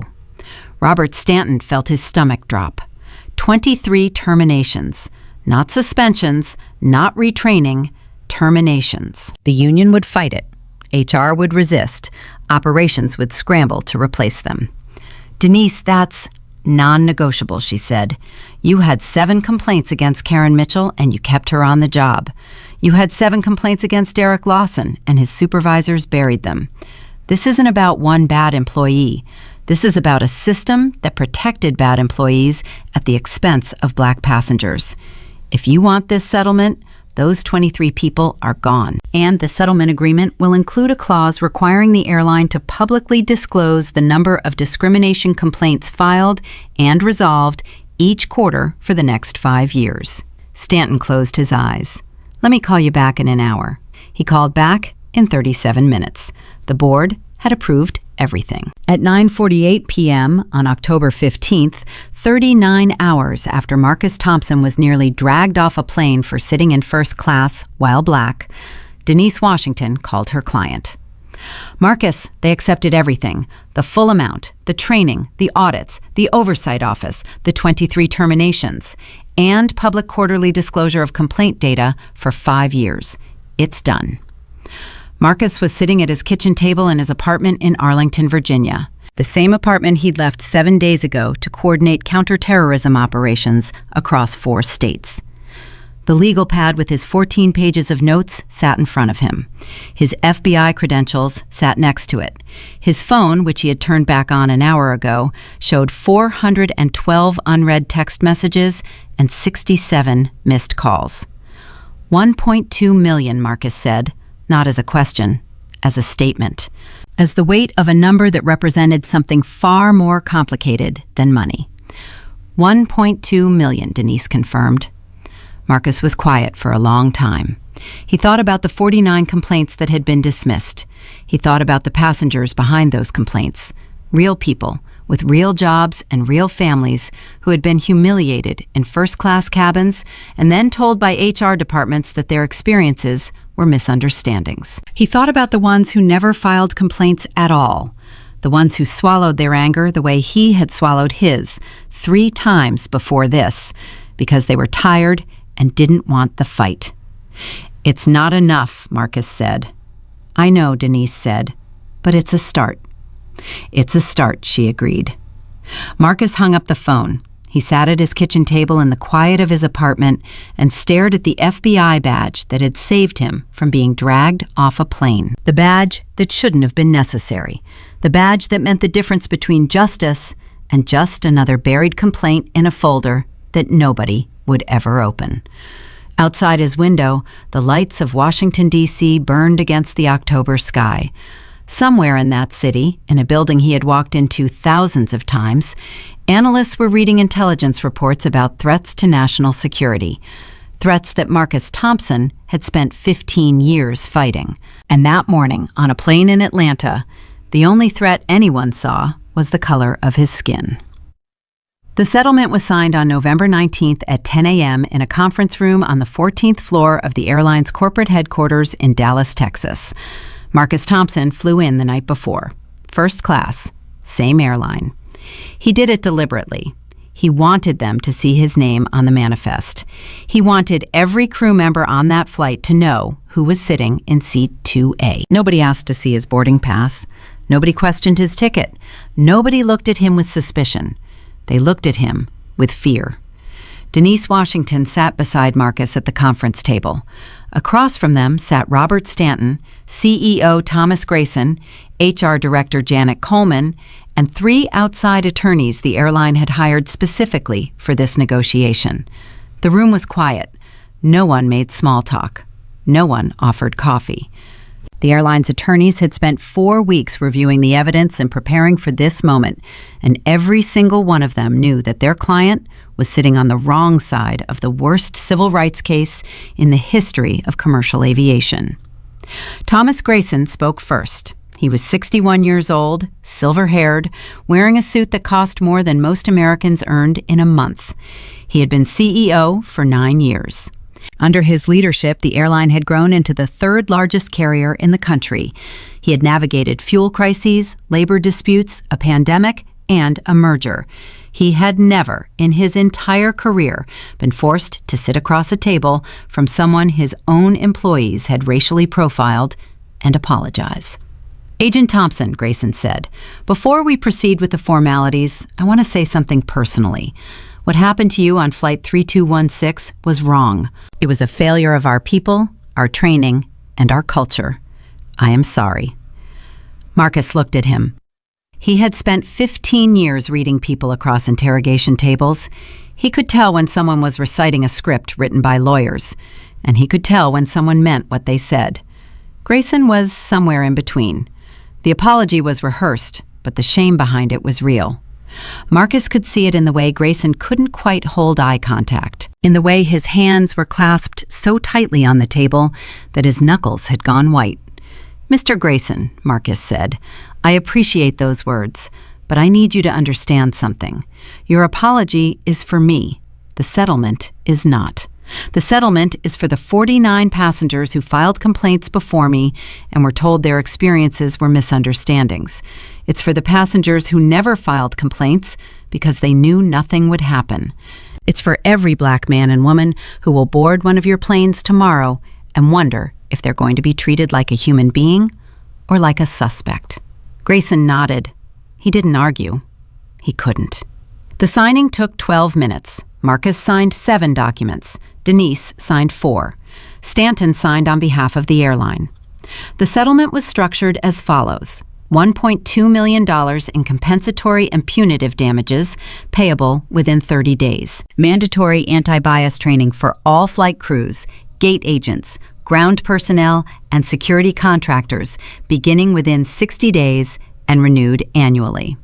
independent quarterly audits of all passenger complaints involving allegations of racial or ethnic discrimination, conducted by a third-party firm approved by both parties. Creation of an independent passenger advocacy office with the authority to investigate complaints, override HR dismissals, and recommend disciplinary action up to and including termination.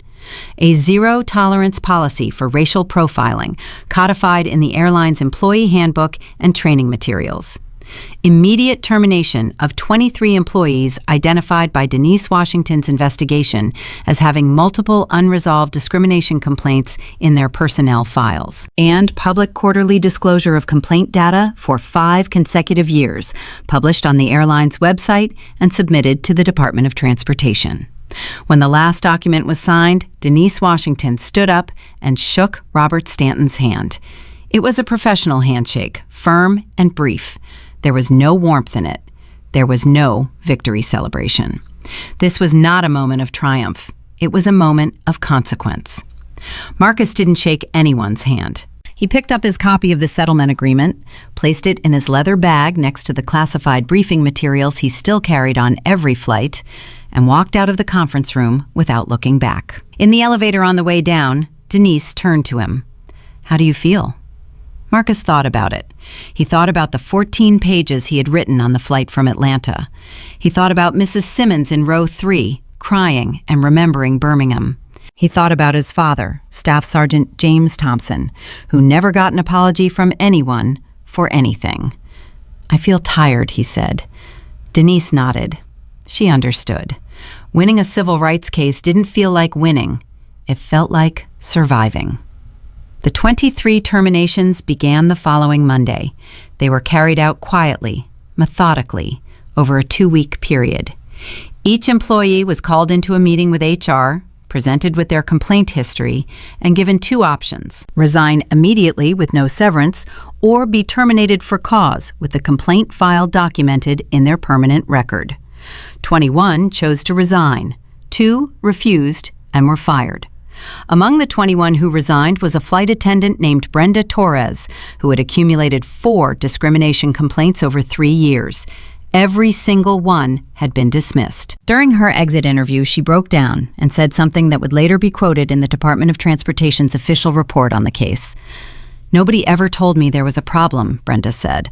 "I filed my side of the story and HR said it was handled. I didn't know there were other complaints. I didn't know there was a pattern. I just thought I was doing my job." Janet Coleman, the HR director who had overseen the system that buried those complaints, sat across from Brenda during that interview. She said nothing. 2 weeks later, Janet Coleman quietly submitted her own resignation. She was not among the 23 employees on Denise Washington's list. She chose to leave on her own. Her resignation letter was 1 sentence long. "I can no longer perform this role with integrity." Karen Mitchell was formally terminated on October 16th, 48 hours after the incident on Flight 3216. The termination letter cited violation of company anti-discrimination policies, violation of federal civil rights statutes, making false statements to security personnel, and conduct detrimental to the safety and reputation of the airline. After 8 years of employment, she received no severance, no pension payout, no letter of recommendation. Her employee badge was deactivated at 11 a.m. By noon, she was sitting in her car in the airport parking garage, staring at her phone, watching her own face on a video that had been viewed 14 million times. She called her mother in Savannah at 12:15 p.m. "Mom, I got fired." Her mother, Gloria Mitchell, was 67 years old, a retired school teacher who had spent 34 years in the Chatham County school system. She had watched the video that morning. A friend from church had texted her a link at 6 a.m. with the message, "Gloria, is this your daughter?" "I saw the video, Karen," Gloria said. Her voice was heavy, not angry, something worse than angry, disappointed in a way that went down to the bone. "Mom, it wasn't like that. I was just checking his ticket. I do it all the time." "Do you?" Gloria asked. "Do you check tickets all the time? Or do you check certain tickets?" Karen didn't answer. "Because what I saw in that video," Gloria continued, "was my daughter treating a man like he didn't deserve to be where he was. And the reason was written all over your face. I didn't raise you to be that person, Karen. Your father and I didn't raise you to look at a black man and see a problem." Karen started crying. "I didn't mean it like that. I didn't think I was being—" "That's the problem," Gloria said. "You didn't think. You just acted. And the thing you acted on came from somewhere, Karen. It came from somewhere inside you that you never bothered to examine. And now, a man who spent 15 years protecting this country had to show you a badge just to be treated like a human being." The phone call lasted 11 minutes. It was the hardest conversation Karen Mitchell had ever had. Harder than being fired, harder than watching the video. Because her mother wasn't attacking her. Her mother was telling her the truth. And the truth was that Karen Mitchell had spent 8 years in first-class cabins, making assumptions about who belonged and who didn't. And those assumptions had a color line that she had never once questioned. Karen tried to find work in aviation. She applied to 4 airlines within the first month. None of them responded. She applied to 2 private charter companies. One sent a rejection email within 24 hours. The other called her in for an interview, and the interviewer spent 45 minutes asking about the video before telling her the position had been filled. By December, Karen Mitchell took a job at a retail clothing store in a mall outside Atlanta. $14 an hour, no benefits, no authority, no first-class cabin. She folded shirts and restocked shelves and tried not to make eye contact with customers who recognized her from the video that had now crossed 30 million views. One afternoon in January, 3 months after the incident, a black woman in her 40s approached Karen's register with an armful of clothing. Karen rang up each item without looking up. When the transaction was complete, the woman said, "I know who you are." Karen's hands froze on the register. Her chest tightened. She braced herself for anger, for confrontation, for the public humiliation that had become a recurring feature of her new life. "I flew first class on your airline 2 years ago," the woman said. "Flight from Houston to Chicago. A flight attendant asked me 3 times if I was in the right seat. 3 times. I filed a complaint. Nothing happened." Karen looked up. The woman's face was calm, not hostile, not vengeful, just tired. The same tiredness Marcus Thompson had carried in his eyes that morning on Flight 3216. "I'm sorry," Karen said. It was the first time she had said those words and meant them. Not sorry she got caught. Not sorry she lost her job. Sorry for what she did. Sorry for who she was in that moment. Sorry for every passenger she had looked at and judged and found wanting based on nothing but the color of their skin. The woman studied Karen's face for a long time. "Sorry doesn't give me back those 3 hours of humiliation," she said. "But I hope you mean it. I really do." She picked up her bag and walked out of the store. Karen stood at the register, her hands shaking, and for the first time since October 14th, she didn't feel sorry for herself. She felt sorry for the people she had hurt. Derek Lawson's fall was faster and steeper. He was suspended from airport security on October 14th, the same day as the incident, fired on October 18th, 4 days later. The internal investigation that preceded his termination was brief and brutal. His personnel file contained 7 complaints from minority travelers over the past 4 years. 2 of them specifically described Lawson using the phrase, "you people," during confrontations. Both had been dismissed by his supervisor, a man named Carl Henderson, who wrote in one dismissal report that the complaint was likely exaggerated and that Lawson was a solid officer who sometimes lacks polish. Lacks polish. That was the phrase used to describe a security officer who told a black FBI agent, "You people always say that," while threatening to physically drag him out of his seat. Carl Henderson was fired 1 week after Lawson. He was among the 23 employees on Denise Washington's list. His own personnel file revealed that he had dismissed 14 discrimination complaints against officers under his supervision over a 6-year period. 14. Not one had resulted in disciplinary action. Not one had been escalated to senior management. Henderson had built a wall between his officers and accountability, and behind that wall, behavior like Lawson's had flourished unchecked. Lawson tried to fight his termination through the Security Officers Union.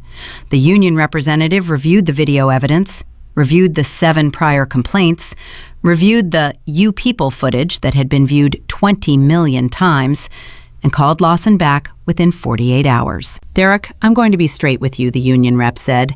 "We can't defend this. The video alone makes arbitration impossible, but the prior complaints make it catastrophic. If we take this to a hearing, the airline is going to put that video on a screen and play it for a panel of arbitrators while reading 7 complaint files out loud. You'll lose, and the loss will be public." "So what am I supposed to do?" Lawson asked. "Accept the termination. Don't fight it. Move on." "Move on to what?" Lawson said. "My name is on the internet next to the words racist security officer. Who's going to hire me?" The union rep didn't have an answer for that, because the answer was nobody. Nobody was going to hire Derek Lawson for any position that involved interacting with the public. His name had become a case study. His face had become a meme. His words, "You people always say that," had become a shorthand for institutional racism captured on camera. Lawson moved to Tampa in November. He got a job at a warehouse loading trucks for $16 an hour.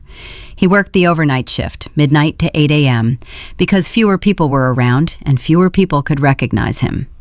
He deleted all his social media accounts. He changed his phone number. He stopped watching the news. But the video didn't stop. The video never stopped.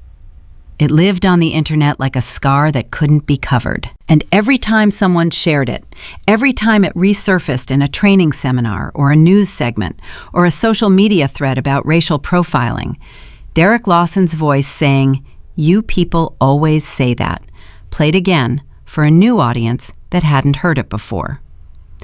Captain Richard Hayes received his punishment on November 1st. He was not fired. He was demoted, stripped of his captain's rank, removed from flight operations, and reassigned to ground training duties at the airline's facility in Tulsa, Oklahoma. After 28 years of commanding aircraft, Richard Hayes would spend his remaining career in a classroom, teaching new pilots about safety procedures, emergency protocols, and, in a twist that felt almost cruel, passenger management and conflict de-escalation. The demotion was, in many ways, worse than termination. Hayes had to show up every day to a job that reminded him of what he used to be. He had to stand in front of young pilots who had seen the video and knew exactly why their instructor was no longer in a cockpit. He had to teach lessons about fair treatment of passengers while knowing that his failure to fairly treat one passenger had ended his career as a pilot. His wife, Linda Hayes, filed for divorce in February. She cited irreconcilable differences, but the real reason was simpler and more painful. She couldn't live with the man on the video. She had watched her husband walk out of a cockpit, ignore witnesses, ignore evidence, and side with a lying flight attendant against a man who had done nothing wrong. She had watched him do it because the man was black.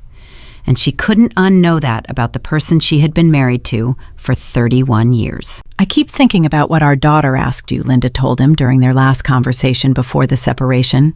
"She asked if you really didn't check his ticket, if you really just took the flight attendant's word. And you couldn't answer her. You couldn't answer your own daughter. Because the answer is yes. You looked at that man and you didn't need to see a ticket. You already knew what you thought about him." Hayes sat in his empty house in Tulsa and replayed that conversation every night. He replayed the 5 seconds on the aircraft when he made his decision. 5 seconds. Karen had said the passenger was being disruptive. Hayes had looked at Marcus Thompson, a calm, well-dressed man sitting quietly in his seat, and hadn't questioned it, hadn't asked for proof, hadn't looked at the boarding pass that would have ended the entire incident in 2 seconds. 5 seconds of assumption had cost him his rank, his marriage, and the respect of his daughter. He started attending a racial bias awareness group at a community center in Tulsa in March. He went once a week on Tuesday evenings. He was the only white man in the room for the first 4 sessions. He sat in the back. He didn't speak. He listened to black men and women describe experiences that sounded exactly like what he had done to Marcus Thompson. Being questioned in stores, being followed by security, being asked to prove they belonged in places they had every right to be, being assumed guilty until proven innocent, and sometimes not even then. On his 5th session, the group facilitator, a retired professor named Dr. James Whitfield, asked Hayes why he came. Hayes thought about lying, thought about saying something vague about wanting to be a better person, but he was tired of the version of himself that took shortcuts with the truth. "I'm the captain from the video," he said. The room went completely still.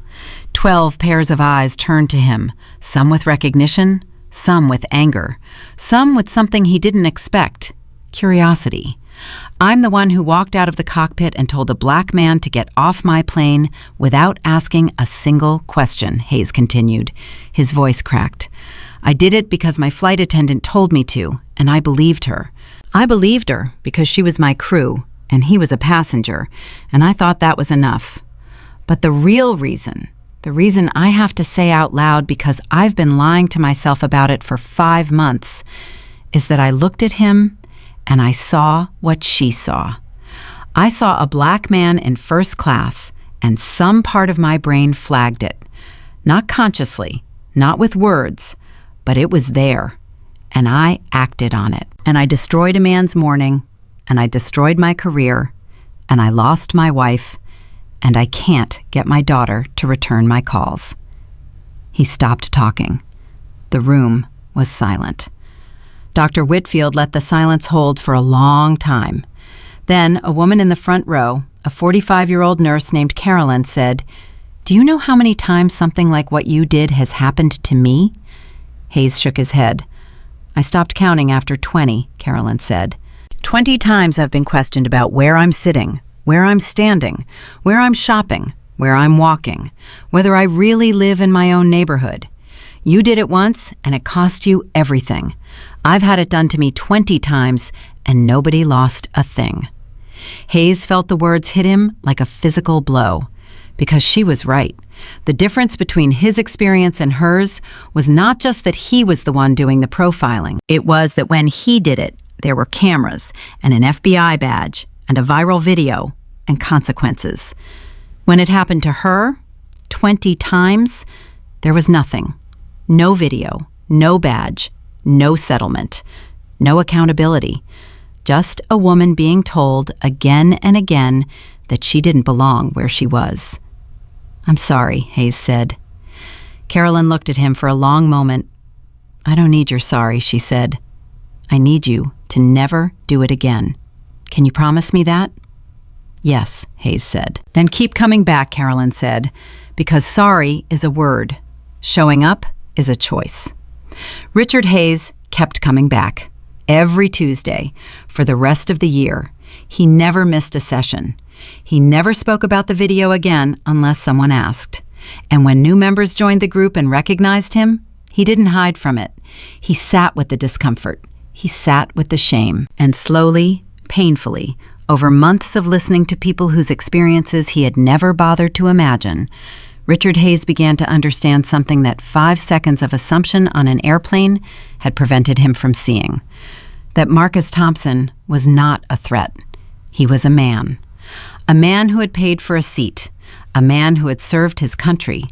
A man who deserved the same 5 seconds of consideration that Hayes would have given any white passenger without thinking twice. And those 5 seconds, the ones Hayes didn't take, had changed everything.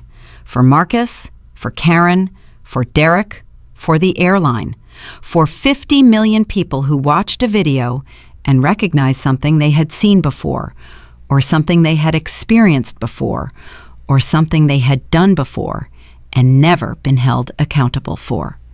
5 seconds, that's all it would have taken, and Richard Hayes would spend the rest of his life knowing he didn't take them. The $1.2 million landed in Marcus Thompson's bank account on December 19th at 9:07 a.m.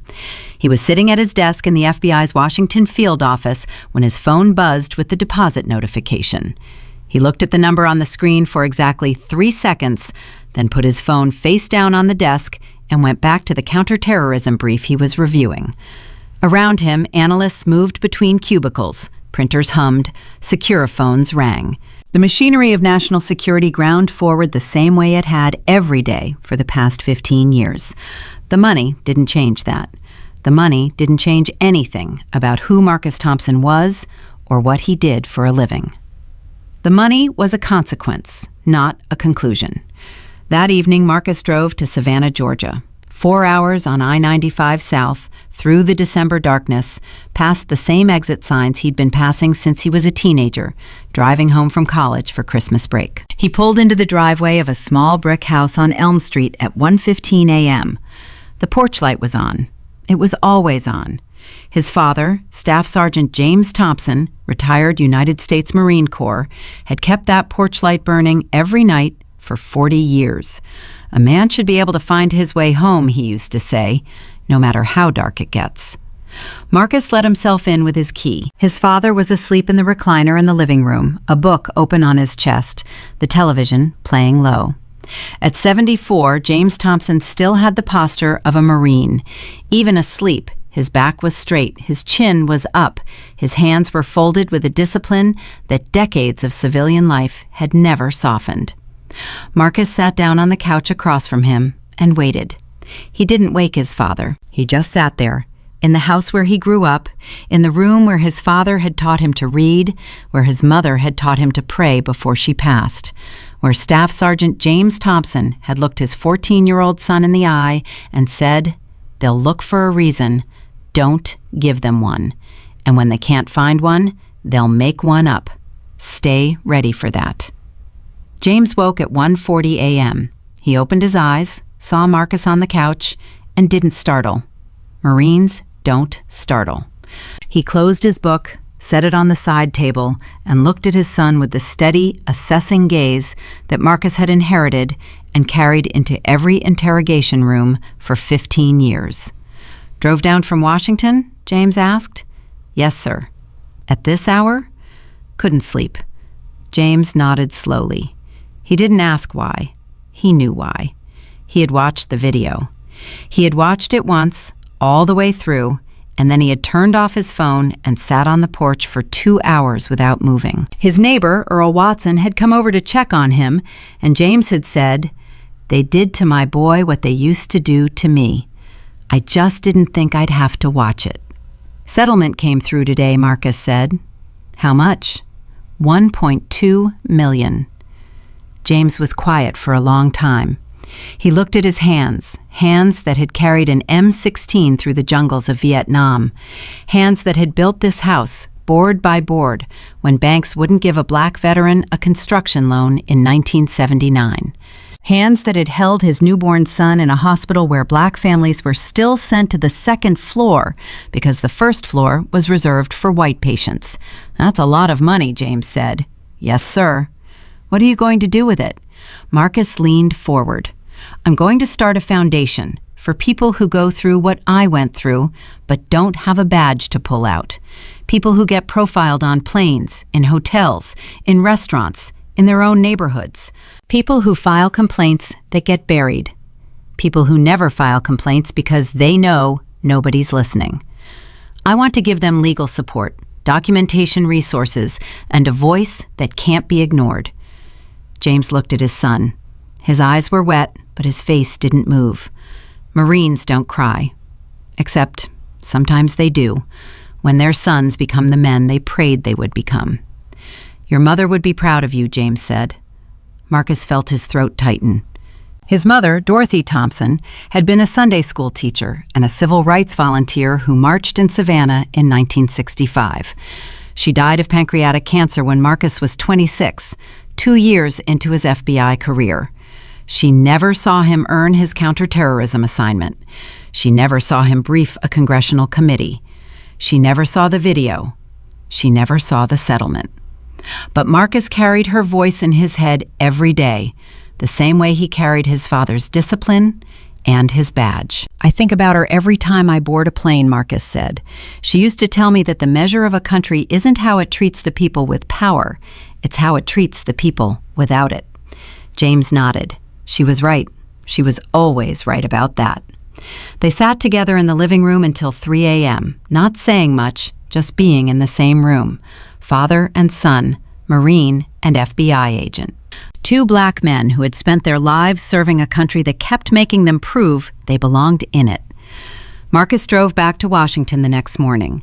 He had a meeting at noon with an attorney named Patricia Owens, who specialized in nonprofit formation. By January 15th, the Thompson Justice Foundation was officially incorporated as a 501c3 organization with a mission to provide legal advocacy, documentation assistance, and systemic reform support to victims of racial profiling in travel, hospitality, and public accommodation. Marcus funded the foundation with $800,000 of his settlement money. He kept $400,000 for taxes and personal expenses.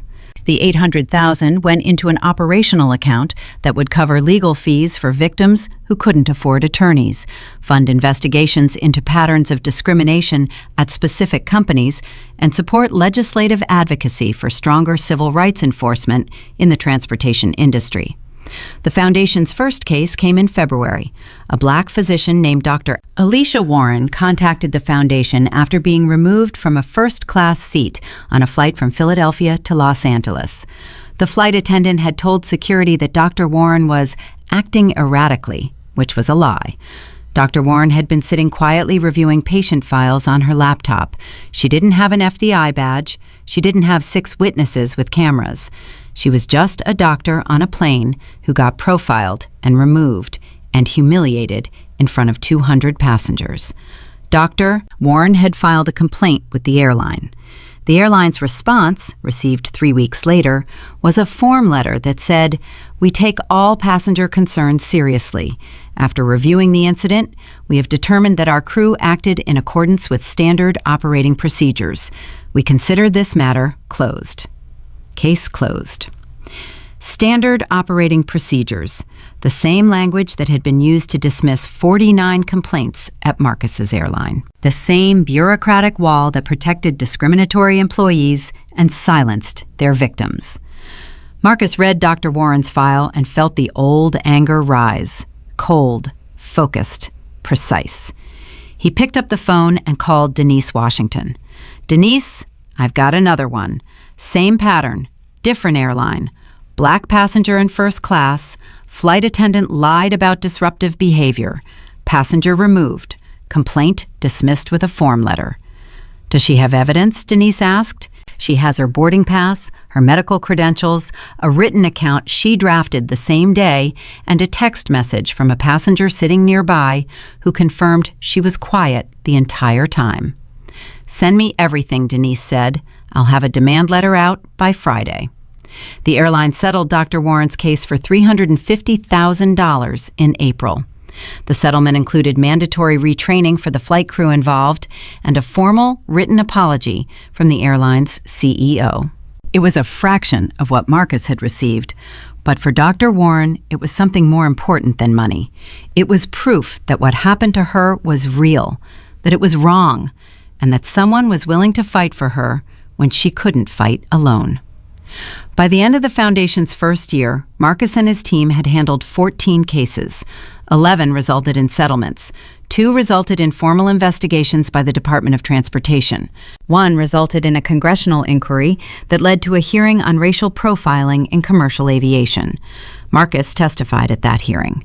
He sat behind a microphone in a wood-paneled room on Capitol Hill and faced a row of senators and representatives who wanted to understand how a decorated federal agent could be dragged off a plane for sitting in first class while black. "Senator, the problem is not one flight attendant," Marcus said. "The problem is a system that trains employees to identify threats based on appearance rather than behavior. The problem is an HR infrastructure that dismisses complaints from minority passengers as misunderstandings. The problem is a corporate culture that measures employee performance by efficiency metrics and customer satisfaction scores, while ignoring a pattern of discrimination that is documented in their own files. A senator from Illinois leaned forward. Agent Thompson, you had an FBI badge. You had witnesses. You had video evidence. What happens to the passenger who has none of those things? They get removed, Marcus said, quietly, without a record, without consequences. And the flight attendant who profiled them goes back to work the next day and does it to someone else. That is what happens, Senator. That is what has been happening for decades. And it will continue happening until the cost of discrimination exceeds the cost of prevention. The hearing lasted 3 hours. It was broadcast live on C-SPAN and covered by every major news outlet.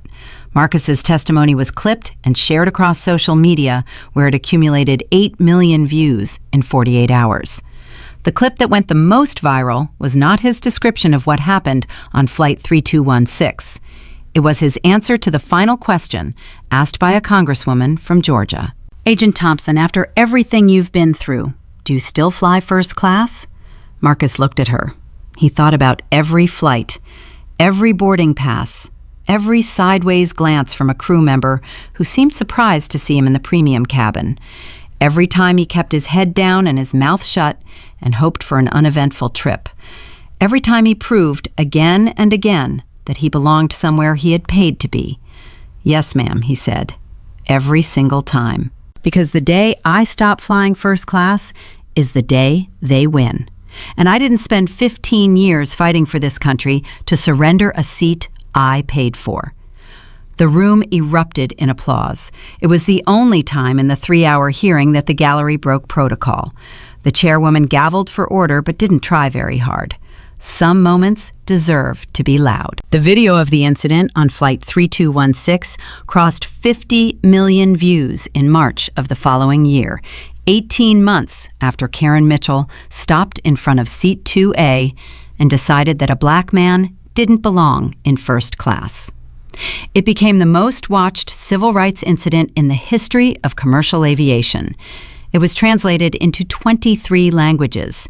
It was used in corporate training seminars at airlines, hotels, banks, retail chains, and law enforcement agencies in 14 countries. Business schools built case studies around it. Law schools used it in civil rights curriculum. Diversity consultants played it in workshops and asked participants to identify the moment when intervention could have changed everything. The moment they always identified was the same: the 5 seconds when Captain Richard Hayes walked out of the cockpit and made his decision. 5 seconds. That was the hinge.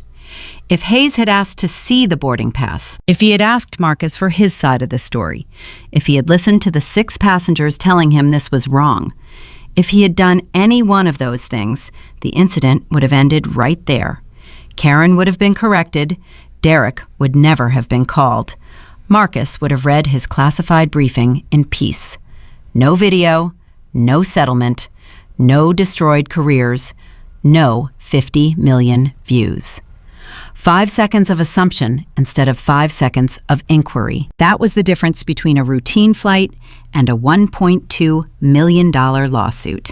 David Chen, the attorney who had witnessed the entire incident from Seat 1A, went on to co-author an article for the Harvard Law Review titled "The Cost of Assumption: Racial Profiling in Premium Commercial Aviation." The article cited Marcus's case alongside 47 other documented incidents of black passengers being questioned, removed, or denied service in first-class cabins across American Airlines.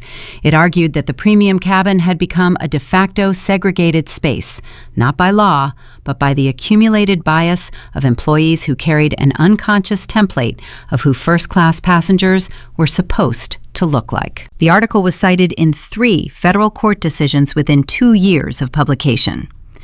Monica Ellis, who had recorded the video that changed everything, was contacted by a documentary filmmaker in June. The filmmaker wanted to produce a feature-length documentary about racial profiling in air travel, using Marcus's case as the centerpiece.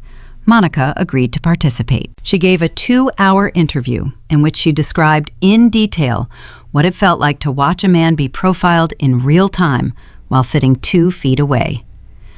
"The thing that haunts me," Monica said, "is how normal it felt at first. She asked to see his ticket and I thought, okay, maybe she's just being thorough. Then she held it up to the light, and I thought, that's weird. Then she asked if he could afford first class, and I knew. I knew exactly what was happening. And the thing that makes me angry at myself is that I almost didn't hit record. I almost just sat there and watched. And if I hadn't recorded it, nothing would have happened. He would have been removed. She would have gone back to work. Nobody would have known. She paused. How many times has this happened when nobody was recording? The documentary premiered at the Tribeca Film Festival the following April. It won the Audience Award.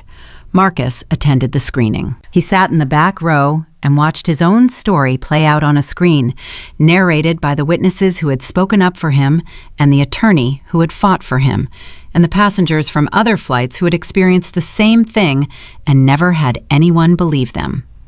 After the screening, a woman approached Marcus in the lobby. She was in her late 60s, well-dressed, with silver hair and steady eyes. She introduced herself as Margaret Collins. She was Karen Mitchell's aunt. Marcus tensed. He hadn't expected this, hadn't prepared for it. I'm not here to make excuses for my niece, Margaret said quickly. What she did was wrong. She knows it. Our whole family knows it. I'm here because I wanted to tell you something. Marcus waited. Karen is in therapy now, Margaret said. She's been going twice a week since November. She's doing real work, hard work, examining things about herself that she never wanted to look at. I'm not telling you this because I think it earns her forgiveness. I'm telling you because your case, what you did, the foundation you started, the changes you forced, it didn't just affect the airline. It affected her. It changed her. Not in the way she wanted to be changed, but in the way she needed to be changed. Marcus looked at Margaret Collins for a long time. He thought about Karen Mitchell crumpling his boarding pass. He thought about her hand on his chest, shoving him toward the aisle. He thought about her voice saying, "You don't belong here," with the certainty of someone who had never been told that herself. I hope that's true, Marcus said.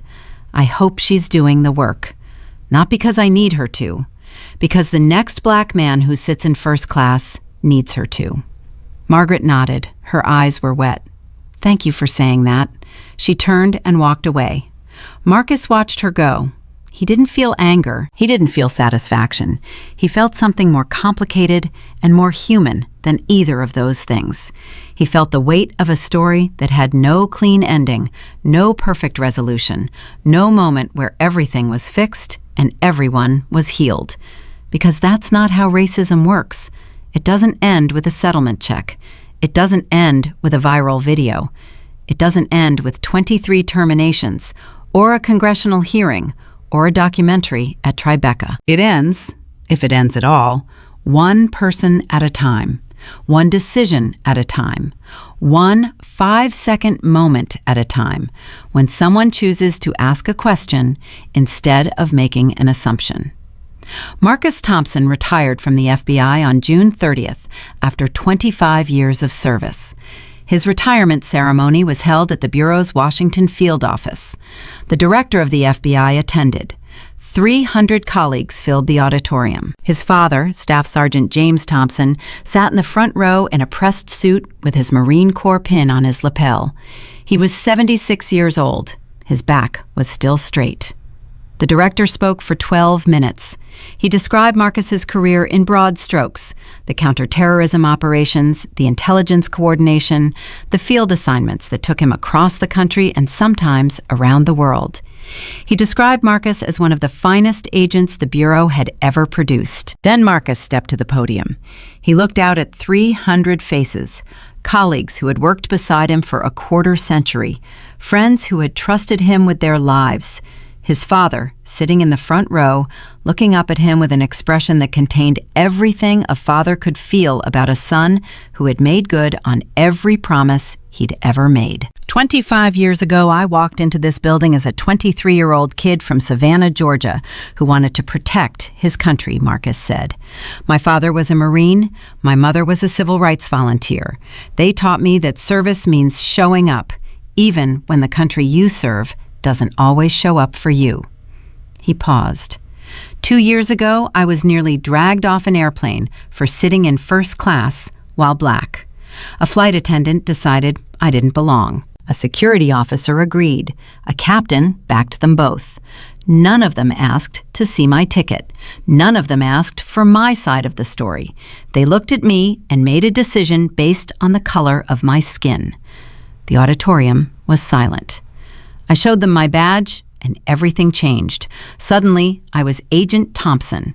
Suddenly, I deserved respect. Suddenly, the seat was mine. But the badge didn't make me worthy of that seat. I was worthy of it before I showed the badge. I was worthy of it when I was just a man with a ticket. Every person who has ever been profiled, questioned, doubted, or removed for the way they look was worthy. They just didn't have a badge to prove it, and they shouldn't need one. He looked at his father. My dad once told me when I was 14 that they'll look for a reason, and when they can't find one, they'll make one up. He was right. Karen Mitchell couldn't find a reason, so she made one up. She told security I was disruptive. She told the captain I was refusing instructions. She invented a problem because the real problem, in her mind, was my skin. And the system backed her, every time. Until there was a camera and a badge and a lawyer who wouldn't let it be buried. Marcus straightened. I'm proud of my 25 years. I'm proud of every case, every operation, every late night and early morning. But the thing I'm most proud of isn't in my personnel file. It's the foundation. It's the 14 cases we fought in our first year. It's Dr. Alicia Warren, who got pulled off a plane and was told by an airline that their crew followed standard operating procedures, and who now has a formal apology and a settlement that proves she was right. It's every phone call from someone who says for the first time, somebody believed me. He closed his folder. He didn't need notes for the last part. I still fly first class, every single time. I board the plane, I sit in my seat, I open my briefing, and I wait. I wait to see if someone is going to ask me to prove I belong. Most flights, nobody does. But I wait. Because the day I stop waiting is the day I forget what it felt like, and the day I forget is the day I stop fighting. Staff Sergeant James Thompson stood up from his seat in the front row. He didn't clap. He didn't need to. He stood at attention, the way he had stood 1,000 times in uniform, and he saluted his son, a retired Marine saluting a retiring FBI agent. A father saluting a man who had taken every lesson he was given and turned it into something that mattered. The auditorium rose, 300 people on their feet. The applause lasted 2 full minutes. Marcus stood at the podium and let it wash over him. He didn't smile, he didn't wave, he just stood there, the same way he had sat in seat 2A on that morning in October. Calm, composed, present, and unmovable. The video of the incident on Flight 3216 lives on the internet to this day. 50 million views and counting. It is shown in corporate training programs in 27 countries. It is studied in law schools and business schools. It is cited in federal court decisions and congressional testimony. It is, by every measurable standard, one of the most consequential recordings of racial discrimination in American history. But the video doesn't tell the whole story. The video shows what happened. It doesn't show what changed. It doesn't show the 49 complaints that were reopened. It doesn't show the 23 employees who were terminated. It doesn't show Dr. Warren getting her apology, or Monica Ellis deciding to hit record, or Mrs. Simmons remembering Birmingham, or David Chen standing up from seat 1A and offering his business card like it was a weapon. It doesn't show Karen Mitchell at a cash register saying sorry for the first time and meaning it. It doesn't show Richard Hayes in a community center in Tulsa, sitting in the back row, listening to strangers describe what he did to them. It doesn't show Marcus Thompson driving to Savannah at 1 a.m. to sit with his father in a living room with the porch light on. The video shows one moment. The story is everything that came after. If you believe that every person deserves to sit in a seat they paid for without being questioned, humiliated, or removed because of the color of their skin, share this story. If you've ever been made to feel like you don't belong somewhere you earned the right to be, tell us in the comments. Your experience matters. Your voice matters. And if you believe that billion-dollar corporations should face real consequences for tolerating racism, not form letters, not buried complaints, not standard operating procedures designed to protect employees instead of passengers, then subscribe to this channel, because we are bringing you more stories where justice costs exactly what it should: everything.